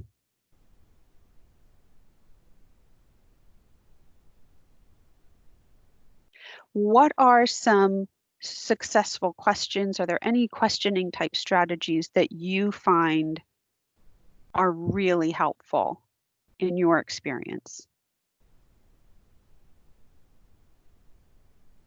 I'll tell you one I have just to kind of kick off the discussion. Silence. I'm not doing it at the moment, but one of the tricks I learned a long time ago I did a media training actually, and the reporter said the best way they have to get people to say more than they intended to say in an interview is to just stay quiet. People will fill the silence. People don't like silence, they will fill it. So it's almost like playing chicken. You just ask a question and wait. And the thing is, a lot of times people may need, especially if they're stressed, okay, and the cortex isn't working quite right, they need the time to process what you've said. They need the reflection time, the thinking time. So allow that. It's okay to have silence. What are some that you have? Leona, you've got your hand up. I was going to say exactly the same. Silence is, I think, one of the most powerful tools you can have in any kind of discussion when you are looking to support somebody or supervision or anything like that. The general open questions, but also kind of repeating what that individual said in exactly the same language. Because sometimes I get, oh, I didn't say that. Well, actually, you did. You said you used these words to describe. Oh, did I? Did I really say it? Oh, okay. And it helps them to process how they are expressing what they're feeling inside. Absolutely. Thanks for that. Meyer, and then Ian. Yeah, nodding. I do a lot of nodding. Yes. Yeah. And it is those kinds of, and that's when I know somebody said they work on the phone a lot. That's why I asked, because we lose those physical body cues, the nodding, the the concerned look, the facial expressions. We lose that when we're dealing with somebody on the phone, which all of our counselors have continued meeting with clients during this entire lockdown, but by phone, and they found that very difficult. Trying to support somebody when they can't see those facial cues. But yeah, things like that nodding, that kind of thing is really helpful because it acknowledges I am listening to you and I want you to say more. Ian? I think sometimes when you're in a situation where you've got a trainer or someone from the PSU like us and a trainee, particularly where it's a trainer perhaps who's a consultant or a GP and a trainee, they often look up to you and see you as perfect and being on a plinth and never having been through some of these difficulties yourself before in the past. So I often find the useful thing is sharing a bit of my history. Yeah. I don't want to turn it into a therapy session for the trainee to give me therapy, but it's actually saying, well, I failed exams and I've needed support from the professional support unit when I was a trainee. And that sometimes can normalize the whole thing, the whole experience, and make it easier to share. It is important to normalize for the trainee that what they're going through is normal. The only thing we need to be very careful of, and I do that a lot when I'm training, I use personal experience because it's what I know. We don't want to, like you say, overshare. We don't want to put the focus on us because it isn't about us, it's about them. But also we want to be very careful not to say, well, I went through the same thing and I didn't have a problem, or give the impression that, well, I've been through that and this is how I handled it. And then the assumption is, so that's all you need to do to handle it as well, because everybody is unique. But it is absolutely so helpful, particularly where you're more experienced than the other person, to say, yeah, I've been through that too. In fact, ask anybody on this ward and they're going to tell you they've had an experience like that. You're not alone. There are people who can understand what you're saying. Absolutely. Anybody else?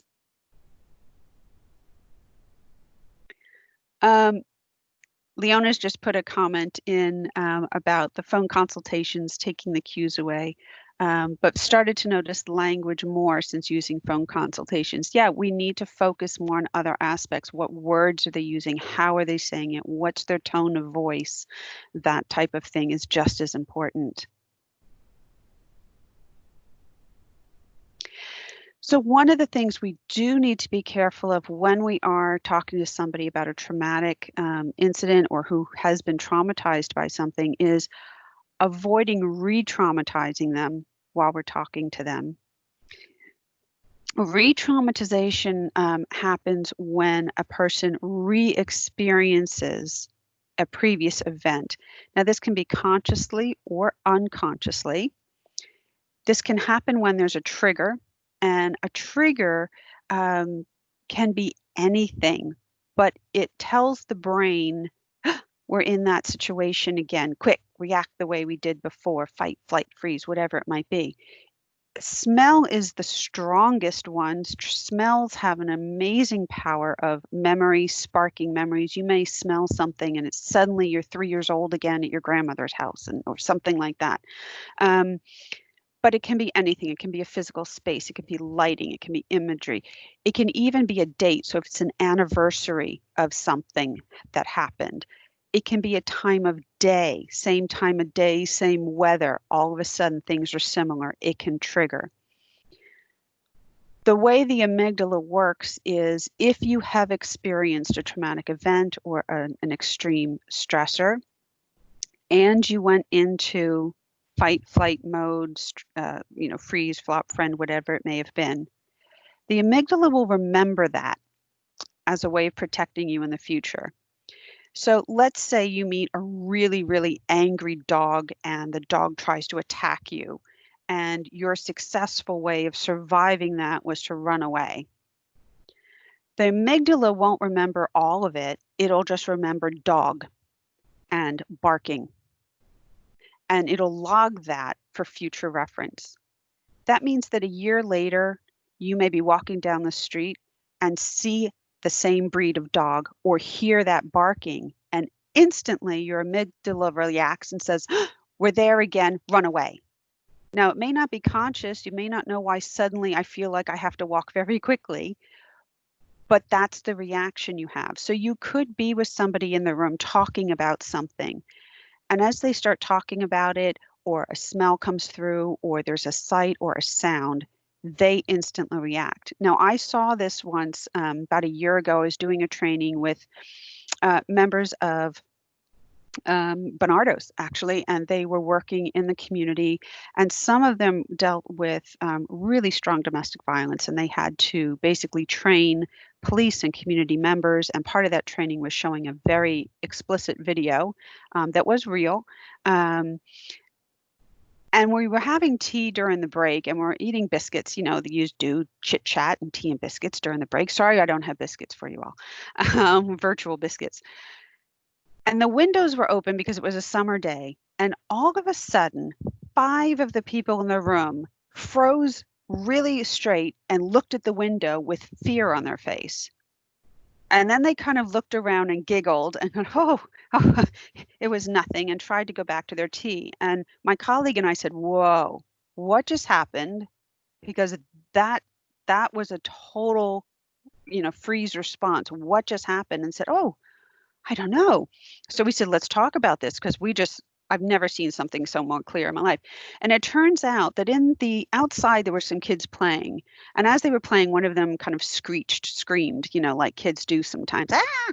And it turns out one of them said, oh my God, that sounds exactly like the child in the video we have to show when the father attacks him. And they'd seen that video so many times, they had now become traumatized by it. Their brains were now seeing that sound as a threat response, and they instantly went into protection mode. But we had to talk through it to figure out, why did they have that response? Luckily, the course we were doing was vicarious traumatization and how to help yourself and how to cope with that and protect yourself. So luckily it happened in that course, because that's what we were talking about. But it can happen that suddenly. Even just discussing or talking about a stressful or traumatization event. In debriefs, in hot debriefs and cold debriefs and supervision can also reactivate that experience, for the person. So some ways of being mindful of that. Evaluations where they have to retell a traumatic experience, making sure they feel safe while they're doing that, making sure that they understand they can stop at any point if they need to collect themselves, reminding them that you're not in that situation now. Conversations sometimes with others who, best will in the world, they just want to offer support, but they keep saying, well, tell me what happened. Tell me again. What was that like? How did you feel? Discussions where their emotional boundaries aren't respected. If somebody starts becoming upset and wants to, look, I need to step away or I need to take a break. No, come on, let's just get through this, push through it. That's not good. Especially discussions where they feel like you're not believing them, or that the severity of their reaction isn't being taken seriously. Whoops. And of course, retelling of similar stories, maybe a client's telling a patient, somebody's telling a story that they themselves have personal experience with, can trigger those kinds of reactions. So being trauma aware. Some other things to remember, we want to understand that this could be the first time the person is sharing their story, or it could be the first time the person's really dealing with the way they reacted or dealing with the after effects of the situation. They could go into supervision just talking about, yep, and this is how it happened with the patient. And now they're in a calmer state. They're actually starting to realize just how involved it was. So one of the things you want to do is remember the purpose of that meeting, remember the purpose of your conversation, and don't deviate from that. Like I think one of you said, it's not a therapy session, okay? It's not a counseling section unless you are their therapist and you're in a counseling session. But stick to the reason for the meeting. Believe them. There's nothing more basic than that. Ask them how you can support them. How would you like to be supported? Don't make assumptions or skip through questions you may think you know the answer to. If you're doing an assessment, don't skip things that you think, oh, this could be re-traumatizing. You don't know. And let them know that they don't have to answer any questions if they don't want to. If they start to feel uncomfortable or upset, that's okay. Let you know. Look, we can come back to this another time.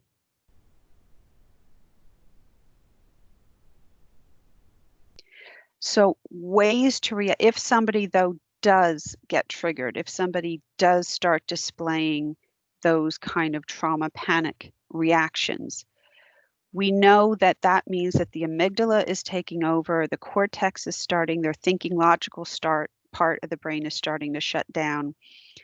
They're starting to have chemicals pumping through their system. So how do we handle that? First of all, I would just like to say that telling somebody to calm down usually doesn't work.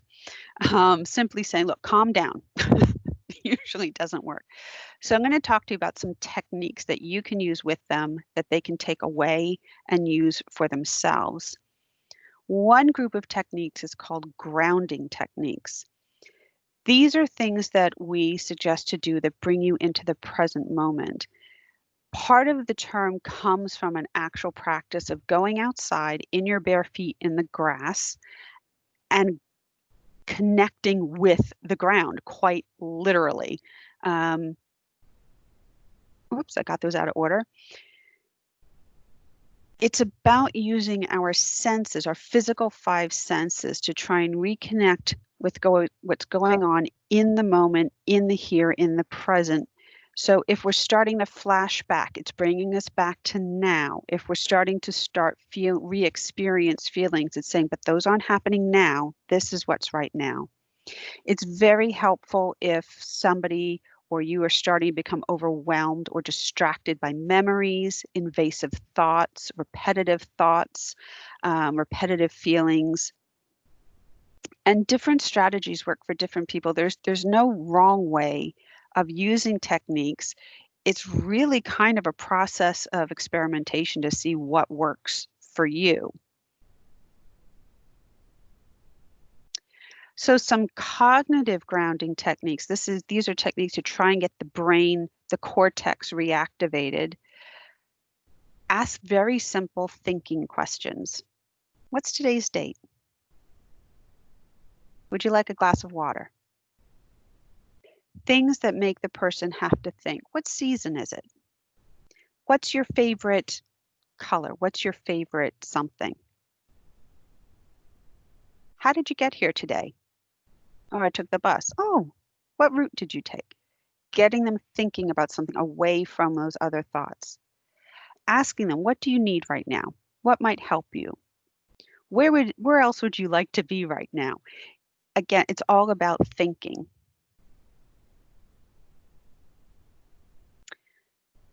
A soothing grounding technique, if they're becoming agitated or upset, is a way of asking them perhaps to repeat positive statements like, I will get through this. Say it with me. I will get through this. I can deal with this. Have them picture in their mind people they care about. Have them think of a safe place, whether it's an imagined place or a real one. Have them in their minds just plan a safe retreat. Where would you go that would make you feel completely safe? And is that somewhere they could go back to in their mind? Think of things that they're looking forward to, maybe a really nice dinner, maybe a bubble bath, a long walk. Maybe they're going to go see a movie. Maybe they're going to, binge watch on Netflix, whatever might be enjoyable for them. What are you looking forward to? Little things, doesn't have to be big things.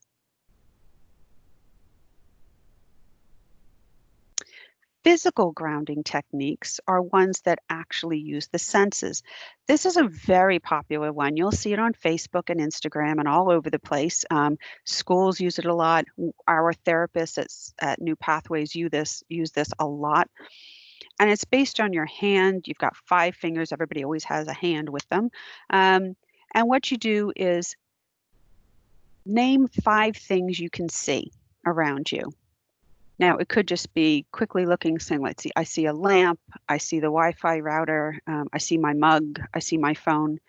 Or you could do, tell me 5 things that are yellow that you see. Where are 5 blue things? Your focus is now on finding those colors, finding those items, 5 round things. What are 4 things you can touch around you? Well, I can touch my shirt. I can touch the mouse. I can touch the desk. Again, so now you're involving the sense of touch. What are 3 things you can hear? This forces us to quiet down and really focus on what's going on around us in the present. 2 things you can smell. And perhaps 1 thing you can taste. That's a little more difficult, but if you have water or tea or coffee while you're having the discussion, it could be, that's what I taste. Like I say, if you go on Pinterest or you go on Google, there are loads of different variations of this. I'm sure you can come up with your own. The idea is to bring the person into the absolute present, what's around them immediately. Another physical grounding technique is deep breathing. I hope I'm not saying anything too obvious to people who are in the medical profession, but there actually are 2 reasons why deep breathing is really helpful for stress, and it can calm down the brain. One is the vagal nerve, so that vagus nerve that goes all over our bodies. It is tied to the diaphragm. Now, the vagus nerve, of course, goes through the brainstem and it tells our brain, yep, everything's okay down here. You can keep going normal. Brain says, thank you, everything normal. And one of the things that vagus nerve is tied to is the diaphragm. When we're relaxed, when we're sleeping, when we're content, we tend to take deeper breaths. And so if the vagus nerve determines that the diaphragm is taking deep breaths, it sends the message to the brain that all is well, we're relaxed, we're calm, all is good. So we can trick the brain by taking deep breaths on purpose to tug on that vein right in our diaphragm. A lot of people call them belly breaths, nice deep belly breaths. The vagus nerve then gets tricked into telling the brain all is fine, all is calm, and the brain then calms down the amygdala. There's also been some recent research just in the past year or 2 that the brain contains something called a breathing pacemaker. And this tells the brain whether to kind of wake up and go on alert or to relax and chill out. Again, if we're breathing deeply, the breathing pacemaker says, yep, all is fine, we can calm down. So one way you can guide somebody through this is just ask them, take 10 slow, deep breaths. As they're taking those breaths, to focus their attention on the breath, on the way in, on the way out. You could ask them to, pay attention to how their breath sounds, how it feels going in and out of their lungs. You could ask them to say to themselves the number of the breath as they breathe in and out. Again, using the cortex, using the breathing to try and get them more comfortable. Yes, I'll find the link to that research, Leona, and I'll send that to you. I actually have it in another course that I run, so I'll send that info to you. Now, mindfulness is something that's hit the mainstream. There's loads of mindfulness magazines and mindfulness coloring books. Basically, mindfulness is simply being in the present. My mindfulness activity is Lego. Because if you're trying to follow Lego instructions, you have to be really mindful of what you're doing, because if you miss one piece, then you got to go back and redo it. So my son and I, over the past few months, have been practicing Lego mindfulness. And I'm actually going to be doing a course on Lego therapy and Lego mindfulness for professionals. There you go, Ian. You're probably going to want to take part in that one, I tell you what. Mindfulness, though, isn't just a once and done thing. It takes practice. And that's one of the aspects of mindfulness that people don't always recognize. You have to do this on a regular basis. You have to practice it. Mindfulness has been proven to reduce the size of the limbic system, so that amygdala that reacts to stress, to help grow the prefrontal cortex to help us with our thinking, and to help us to really cope with and respond better to overwhelming situations. It's something that doesn't require tools. It's something that we can do anywhere we are. So one mindfulness method you could do with somebody in a session when you're talking to them is have a cup of tea, a cup of coffee, a glass of cold water. Hold that glass in your hands. Feel, is it warm? Is it hot? Is it cold if it's an icy cold drink? Feel how it feels against your fingers. Smell it. Don't taste it. Inhale the scent of what you're drinking. Take small steps. Really notice tasting each mouthful. How does it feel in your mouth? How does it feel as it goes down your throat? Again, it's just paying total attention to what's going on right now in a very focused way. Some other methods I've noticed in my own neighborhood during lockdown, I have a very quiet lane, which has suddenly become very busy with people walking dogs. But one woman takes photography, and so she goes around, and each time she goes out, she looks for a specific thing to take pictures of. Today, I'm going to try and take pictures just of bumblebees, and that means that you have to focus on what's around you to find those specific things. So there are lots of different methods, but this is one you can do right in the room with somebody, and it's something they themselves can do later on. Some additional techniques. Now, the thing is, with stress relief, with trauma relief, with managing these types of emotions, it's different for everybody. Some people really relax by doing an active thing like jogging, aerobics, bicycling, walking the dog, getting out there and doing something. That's the way they relieve stress at the end of a hard day. Others prefer doing things like yoga, stretching, massage, taking a long bubble bath. That's how they de-stress. Maintaining a balanced diet and sleep, of course, is always important, but it's hard to get good sleep if you're stressed out. If sleep patterns are seriously disrupted, if the diet has become seriously disrupted, that really is a significant warning sign that something is going on. Of course, we want to try and avoid overusing stimulants or overusing coping things like caffeine, sugar, nicotine, alcohol, certainly, drugs, overeating, those types of things. And we also know that committing to something personally meaningful and important can be a very good technique of coping with stressful situations. I often ask people, when I do courses on this, I'll ask them, I say, so you've had a really, really stressful day. You're just done. And you're going home. What are you going to do to relax? And it's interesting. One person will say, I turn up the radio really loud in the car and I sing really loud with rock music and it's great. And somebody else says, oh my God, no, I turn everything off. I just want complete silence for the drive home. Somebody else will say, I'm going to take a hot bubble bath. And then another person says, I'm going to go to the gym. Everybody has different ways that work for them. So you need to recognize that.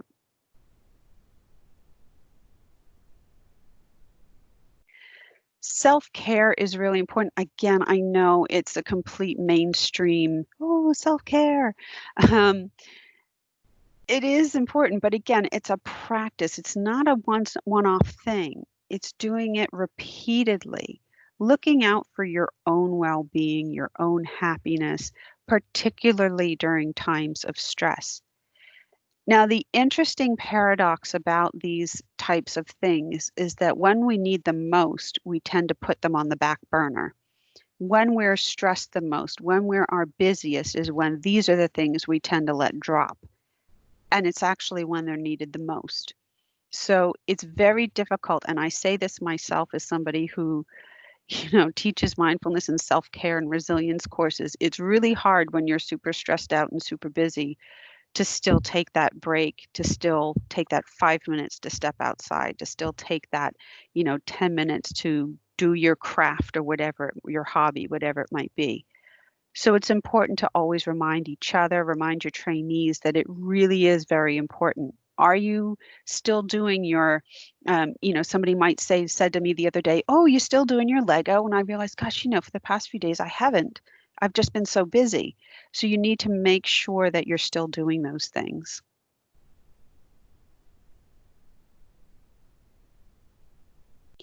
Any questions before I move into the last bit? Any questions on what we've gone over? So those are some actual, from the solar and the oars and the calm, setting up your situation, to the various coping mechanisms. So the mindfulness, the grounding, the breathing.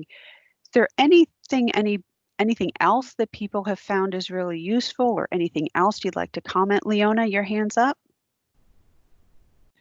Yes, I found my own body posturing is extremely important, not just for, as you explained earlier, about kind of allowing the individual to have that flow and not being in their face, to give them the space. But also I found years ago when I started doing this work, and I didn't realize this until much later, until a couple of years ago, I experienced a lot of pain through my upper back and neck, and I found that because I faced the individual straight onwards, I almost like went into shielding with my shoulders forward and kind of absorbing the things that they would be telling me, like kind of taking it in, and that then caused muscle cramps and sort of pain all through my upper back. Now I'm very conscious of it. I sit slightly on an angle, not totally, but just no, that is the best. The best, about a 45-degree angle is really best. Yeah. Sorry, go on. That's helped me to cope with the kind of, maybe it's the vicarious, or what I can absorb myself from the individuals. So that's something that's helped me. Yeah, no, the seating is so important, because if you think about, if any of you are parents and have young children, it seems to be when we're in the car that the really deep discussions happen, or the disclosures come out about different things. And that's because you're sitting side by side, you're not looking directly at the person. And so they feel safer to kind of come out with this thing. So that can work in your situations as well. If you're sitting side by side, people may open up more, but we've found certainly that sitting at about a 45-degree angle, it makes it very easy to look away. So you're not forced to look. They're not forced to look at you. They can easily look away if they want to. It also doesn't have that kind of, it doesn't put people naturally on the defensive. If you're facing face to face, eye to eye, just that can trigger a fight response or a flight response. So yeah, sitting at an angle it's also just more comfortable, like you say, but that can be really effective for so many different reasons. Thank you for that. Anybody else, any comments or suggestions or tips that you might have found?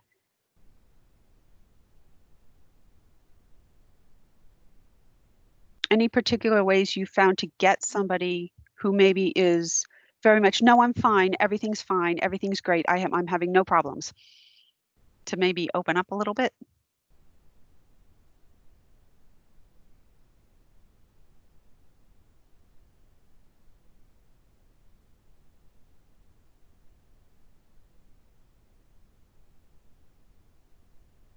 Meyer? I guess perhaps asking a slightly more focused question under those circumstances rather than keeping it open. Yeah, you can ask more pointed questions if it's too broad. Sometimes people need a bit more focus. Absolutely.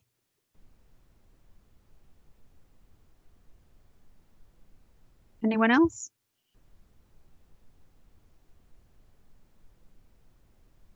Ian?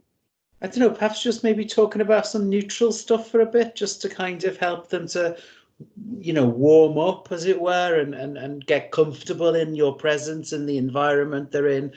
Talk about football or the weather, or, depending on the person you're with, things that will be easy for them to start talking about, and that might lead into, that sort of sense that they can open up more.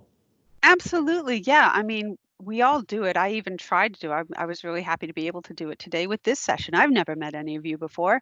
And so, just having that kind of just casual, oh boy, it's hot today, or what do you think of this weather? Or did you see that movie? Or, whatever it might be, to kind of relax and then get into it. It's also remembering that certain situations can be very anxiety producing themselves. When I deliver courses, I'm very aware that people come to my courses, some really have anxiety over just coming to a training course, particularly if they don't know what to expect, or they don't know me, or they don't know what's going to happen. So I try to set expectations right at the beginning. If I know it's a group that is used to assessments, I say, look, there's no test, there's no assessment, there's nothing like that. This is what we're going to be doing. This is my style. This is how we'll do it. One of the things that a lot of the counselors in my office have actually copied off of me is when I deliver courses, I know people may be anxious, and I do need people to interact on my courses. And so on every table, when we're in a classroom situation, I put a basket. And in that basket, I'll have a mini tub of Play-Doh. I'll have a handful of Legos. I'll have some coloring pencils and little tiny coloring sheets. I'll have these fidget things that you get at the store that you kind of just play around with, and some are stretchy and some are hard. And I'll just have a basket of all of these different kinds of fiddles, just fidgets to play with their hands. Because they have something to do that gets out that nervous energy, they're much more likely to talk. And so we have that everywhere, and some teachers are now putting it in their classrooms. Foster carers have said, oh, I put one on the kitchen table, and my foster child is much more willing to talk if he's got this fidget, because it gives you something else to focus on while you're talking. So that might be something you just want to have on your desk or in the room, and say, the way I introduced it, say, look, there's interestingly, when people first walk in the room and they see it, they won't touch it because they think this is a trick. There's something, the first person to grab a toy is going to have to do something. And so I say, look, the toys are there for you. If you want to, great. If you don't, ignore them. They're purely there if you're somebody who needs something to do with your hands. I've had people come in and do their knitting. I don't mind. If that helps you relax so that you can interact more, go ahead, knit away. Make me a blanket if you can. I don't mind. Sorry, Leona, you had your hand up again? Yes, I do find that there are some people who will come, and you can see, and they even say sometimes that they have been preparing for the meeting, and they will tell you everything that they've been experiencing, and all the everything that they want support for, or their perspective and so forth. And there are those that will say, I'm fine, I don't know, or blame others and so on. With the I'm fine ones, I tend to kind of talk about, there was a play that somebody told me about, and it was about I'm fine and the different grades or the different shades of fine. So I kind of introduced this shades of fine and ask them about where on these shades do they feel that they are, and can they describe that, and how would it be better to go to a more brighter shade of fine rather than more lower, or darker as opposed to lighter, and so on. So sometimes that can create a smile, and then reflection, and then start talking about the actual situation. Yeah. Oh, that's brilliant. I wrote that down. I'm going to look that up now. I'm going to take that. Christine, did you want to contribute? Yeah, I was going to I wondered whether this was what Leona was going to say. Actually, we often have trainees that are referred or come and see us because they've got issues passing exams, and often it's not the exam that's the issue, it's some other issue that's contributing to them not passing the exam. And you'll get quite a long way through the conversation talking about revision technique, exam technique, study times and opportunities, at home and at work to prepare. And you can be sort of 15 minutes before the end of an hour. And they'll suddenly tell you about something significant in their life that, and it's everything falls into place. Then you know that there's something else going on, but they're quite cagey and quiet about it, and keep steering back to exams, and it's like, oh yeah. Yeah, and a lot of that is could be unconsciously testing you for safety. Is this something I can reveal? What's your reaction going to be? Yeah, absolutely. I mean, it's nice if you have somebody. Well, what I was going to say, sorry, is that exams are a big one, and that's where you prepare and you prepare and you get in the room and you go blank. And that's where a lot of these coping strategies can help. The deep breathing, the hand, the 5 things. Those are strategies that work in those situations as well. I explained that to my son. He just did his GCSEs in the past year. And I said, look, if you start to feel like panicky or you start to think, I can't remember, just take a minute, do some breathing, have something. Can you have something with you that you can touch, kind of almost like a touchstone kind of thing? So those are suggestions, again, we can make. They're very quick that people can even do without anybody else knowing they're doing it. So yeah, those are some strategies. Yeah. Anybody else? Thanks, Christine. Anyone else? So I'll go ahead then. So we do need to realize that there are going to be times where we can't offer the support and help that the person needs. It's just beyond what we're able to do. And so I just want to talk a little bit about signposting. It seems to me, it's interesting. One of the things we want our trainees to do is to ask for help when they need it. Why do people sometimes feel that asking for help is some sign of weakness or failure, or that if you ask for help, you're cheating in some way? Has anybody else noticed that?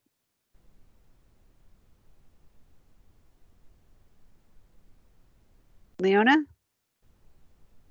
Yes, absolutely. We see that a lot, and it is sometimes down to how asking for help is perceived especially in healthcare professions, and we are working hard to change that perception. I think we have come a long way in the 12 years that I've been working specifically in this area, but I think we still have a ways to go, and I still hear from trainees that the reason why they didn't want to come is because of overhearing someone else who spoke about somebody else who is a failure because they've asked for help or because they've done this or that. So yes, there's still that perception, and that's really, really challenging to then admit. And as Ian said, sometimes that admission from those who are in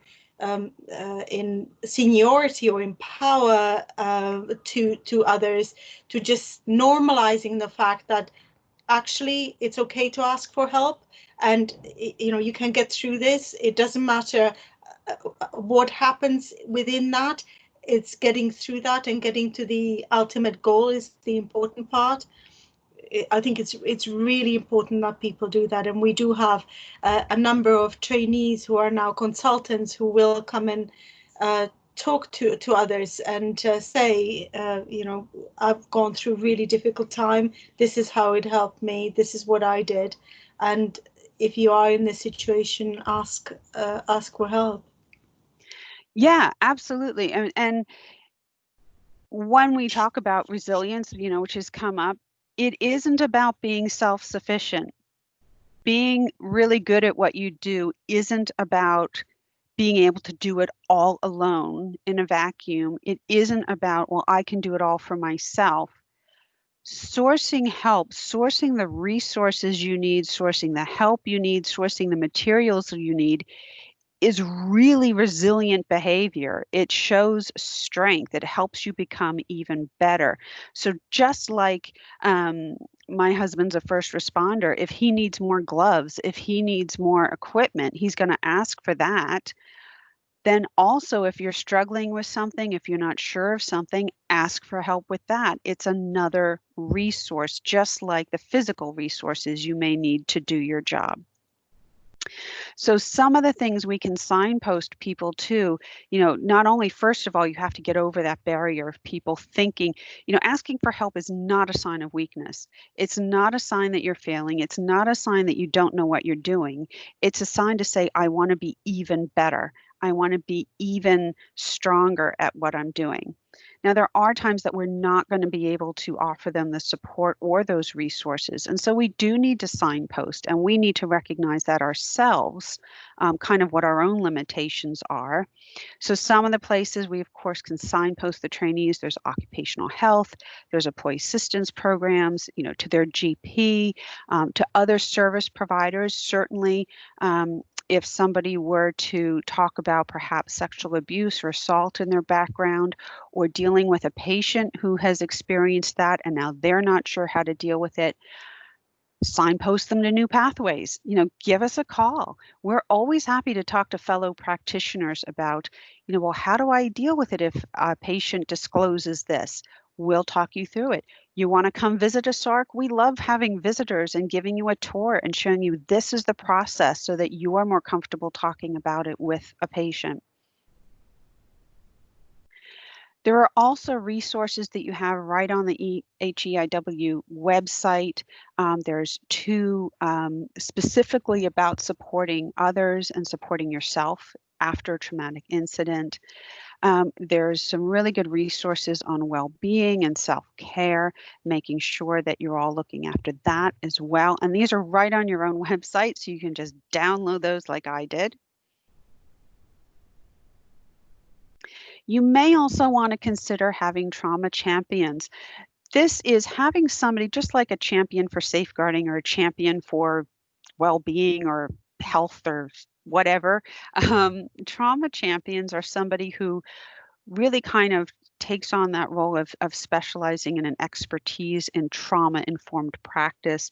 There's somebody who helped promote being trauma-informed.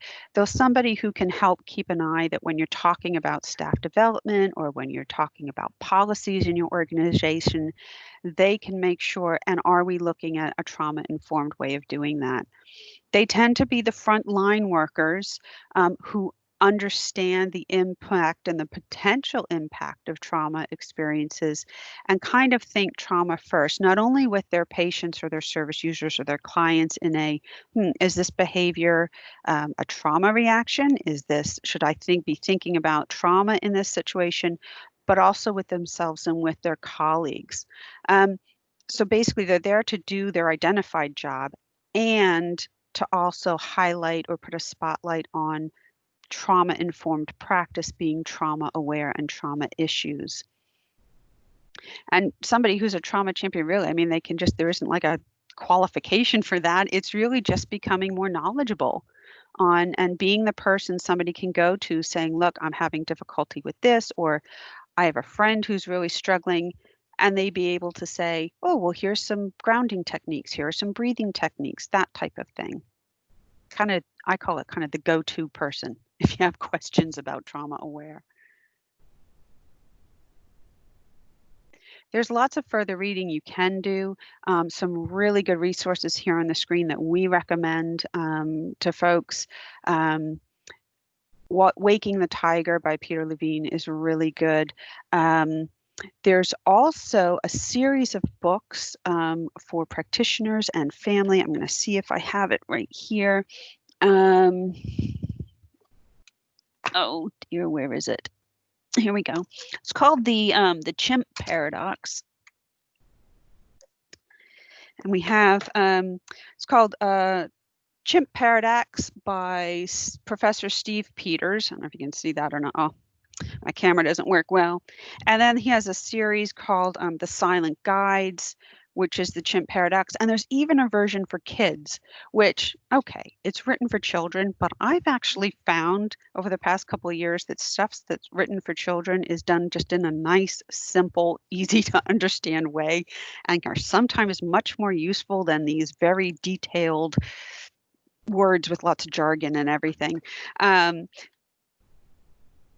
Some of the others here, Trauma is Really Strange. And there are so many magazines now out there that talk about mindfulness and coping strategies and oh, there you go. Lena's saying you've got a few copies of Chimp Paradox. The children's version, which I can't find at the moment, I don't have to hand, again, is really helpful in explaining things. So there are plenty of resources out there to help you with that. So what I'd like to do is just take some time. I'd really like to know, just take a moment and think. I like to think about when I've done a course or when I've done a training, what's that one bit that you really found valuable that you're going to take with you or that you're going to think about more? What's kind of that golden nugget that you're going to mine out of this session?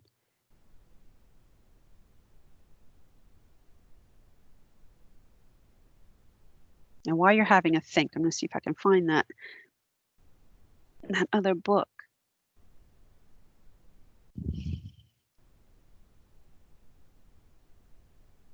Nope, I definitely have it with my other resources. Yeah, so what are some kind of golden nuggets from this that you think are going to be particularly useful to you?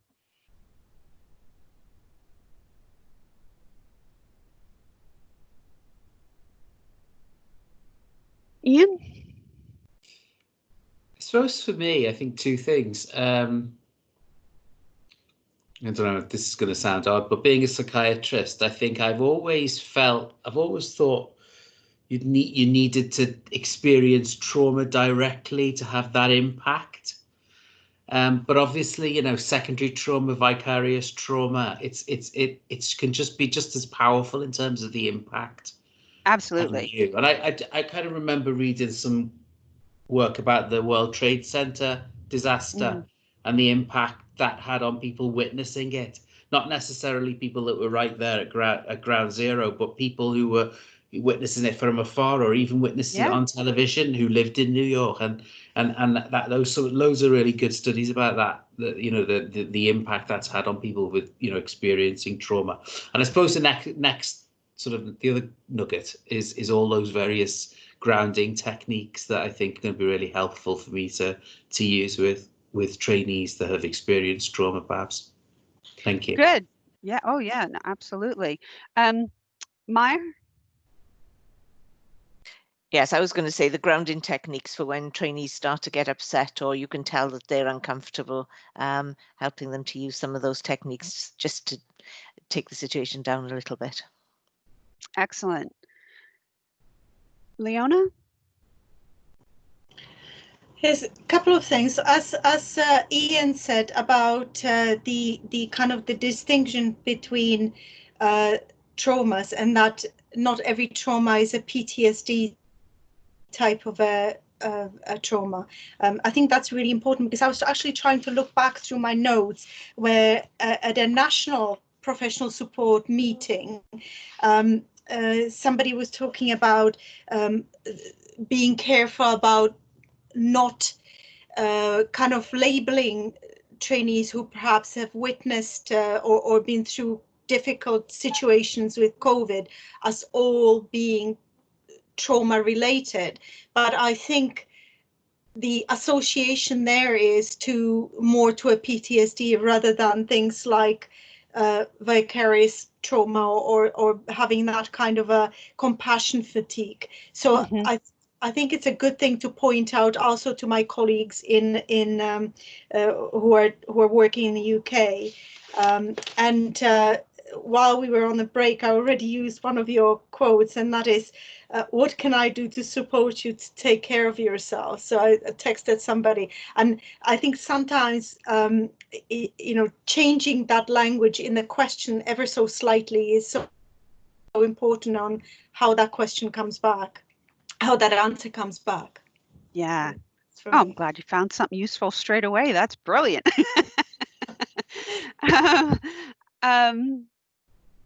Anybody else have any comments or contributions?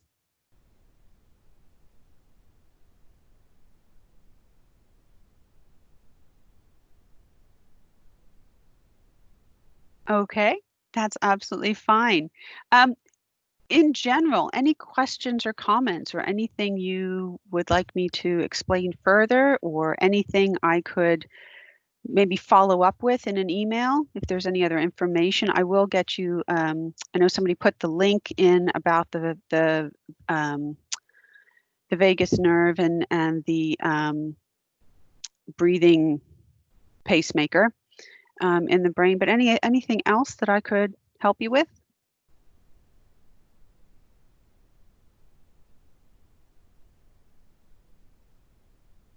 Alrighty. If you do have any further training inquiries or you have any further training needs or resources, absolutely give the professional support unit a contact. If there's anything specifically around new pathways, if you do want to visit one of our SARCs and see, you know, how that operates, if you do want to contact one of our counselors or one of our crisis workers and ask, look, how can I support a colleague who's been through this? How can I support, you know, if I come up to this situation of a disclosure, what do I do? Please let me know. I will put you in touch with the right people. That's absolutely fine. You will be getting a copy, as I said, of all of these slides from Leona, and the others, I'll make sure they get a copy that can send back to you. I don't have a link for a feedback because I believe that's going to be sent to you as well. So I'll just at this point, I'll say thank you, and I'm going to pass it back over to Leona for any kind of final statements or anything. Thank you. Yes, well, thank you very much, Nicole, and thank you to all of you in participating. I think it can be quite challenging to run a workshop and have that participation in from people who are participating. So thank you for taking part. We have applied for CPD points, so we'll be distributing those as well. And yes, as Nicole said, we will send out the slides and a link to feedback for you too. As I said already, if you know of anyone that would like to take part in the next one, that training is going to be on the 29th of September. I think we did it from 1 till 4, but I can specify the time.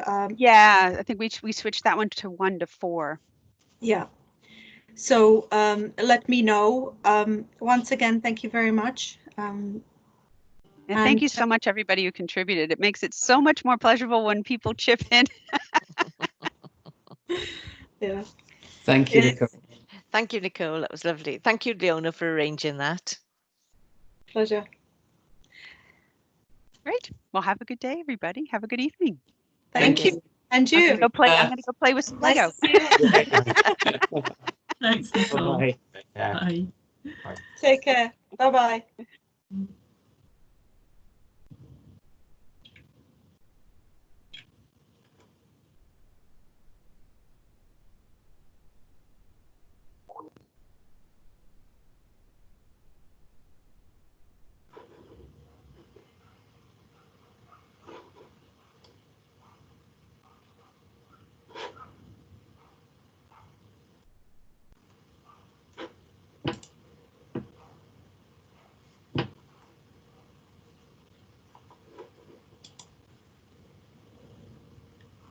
Oh, I need to unmute myself. That helps. Stop the recording.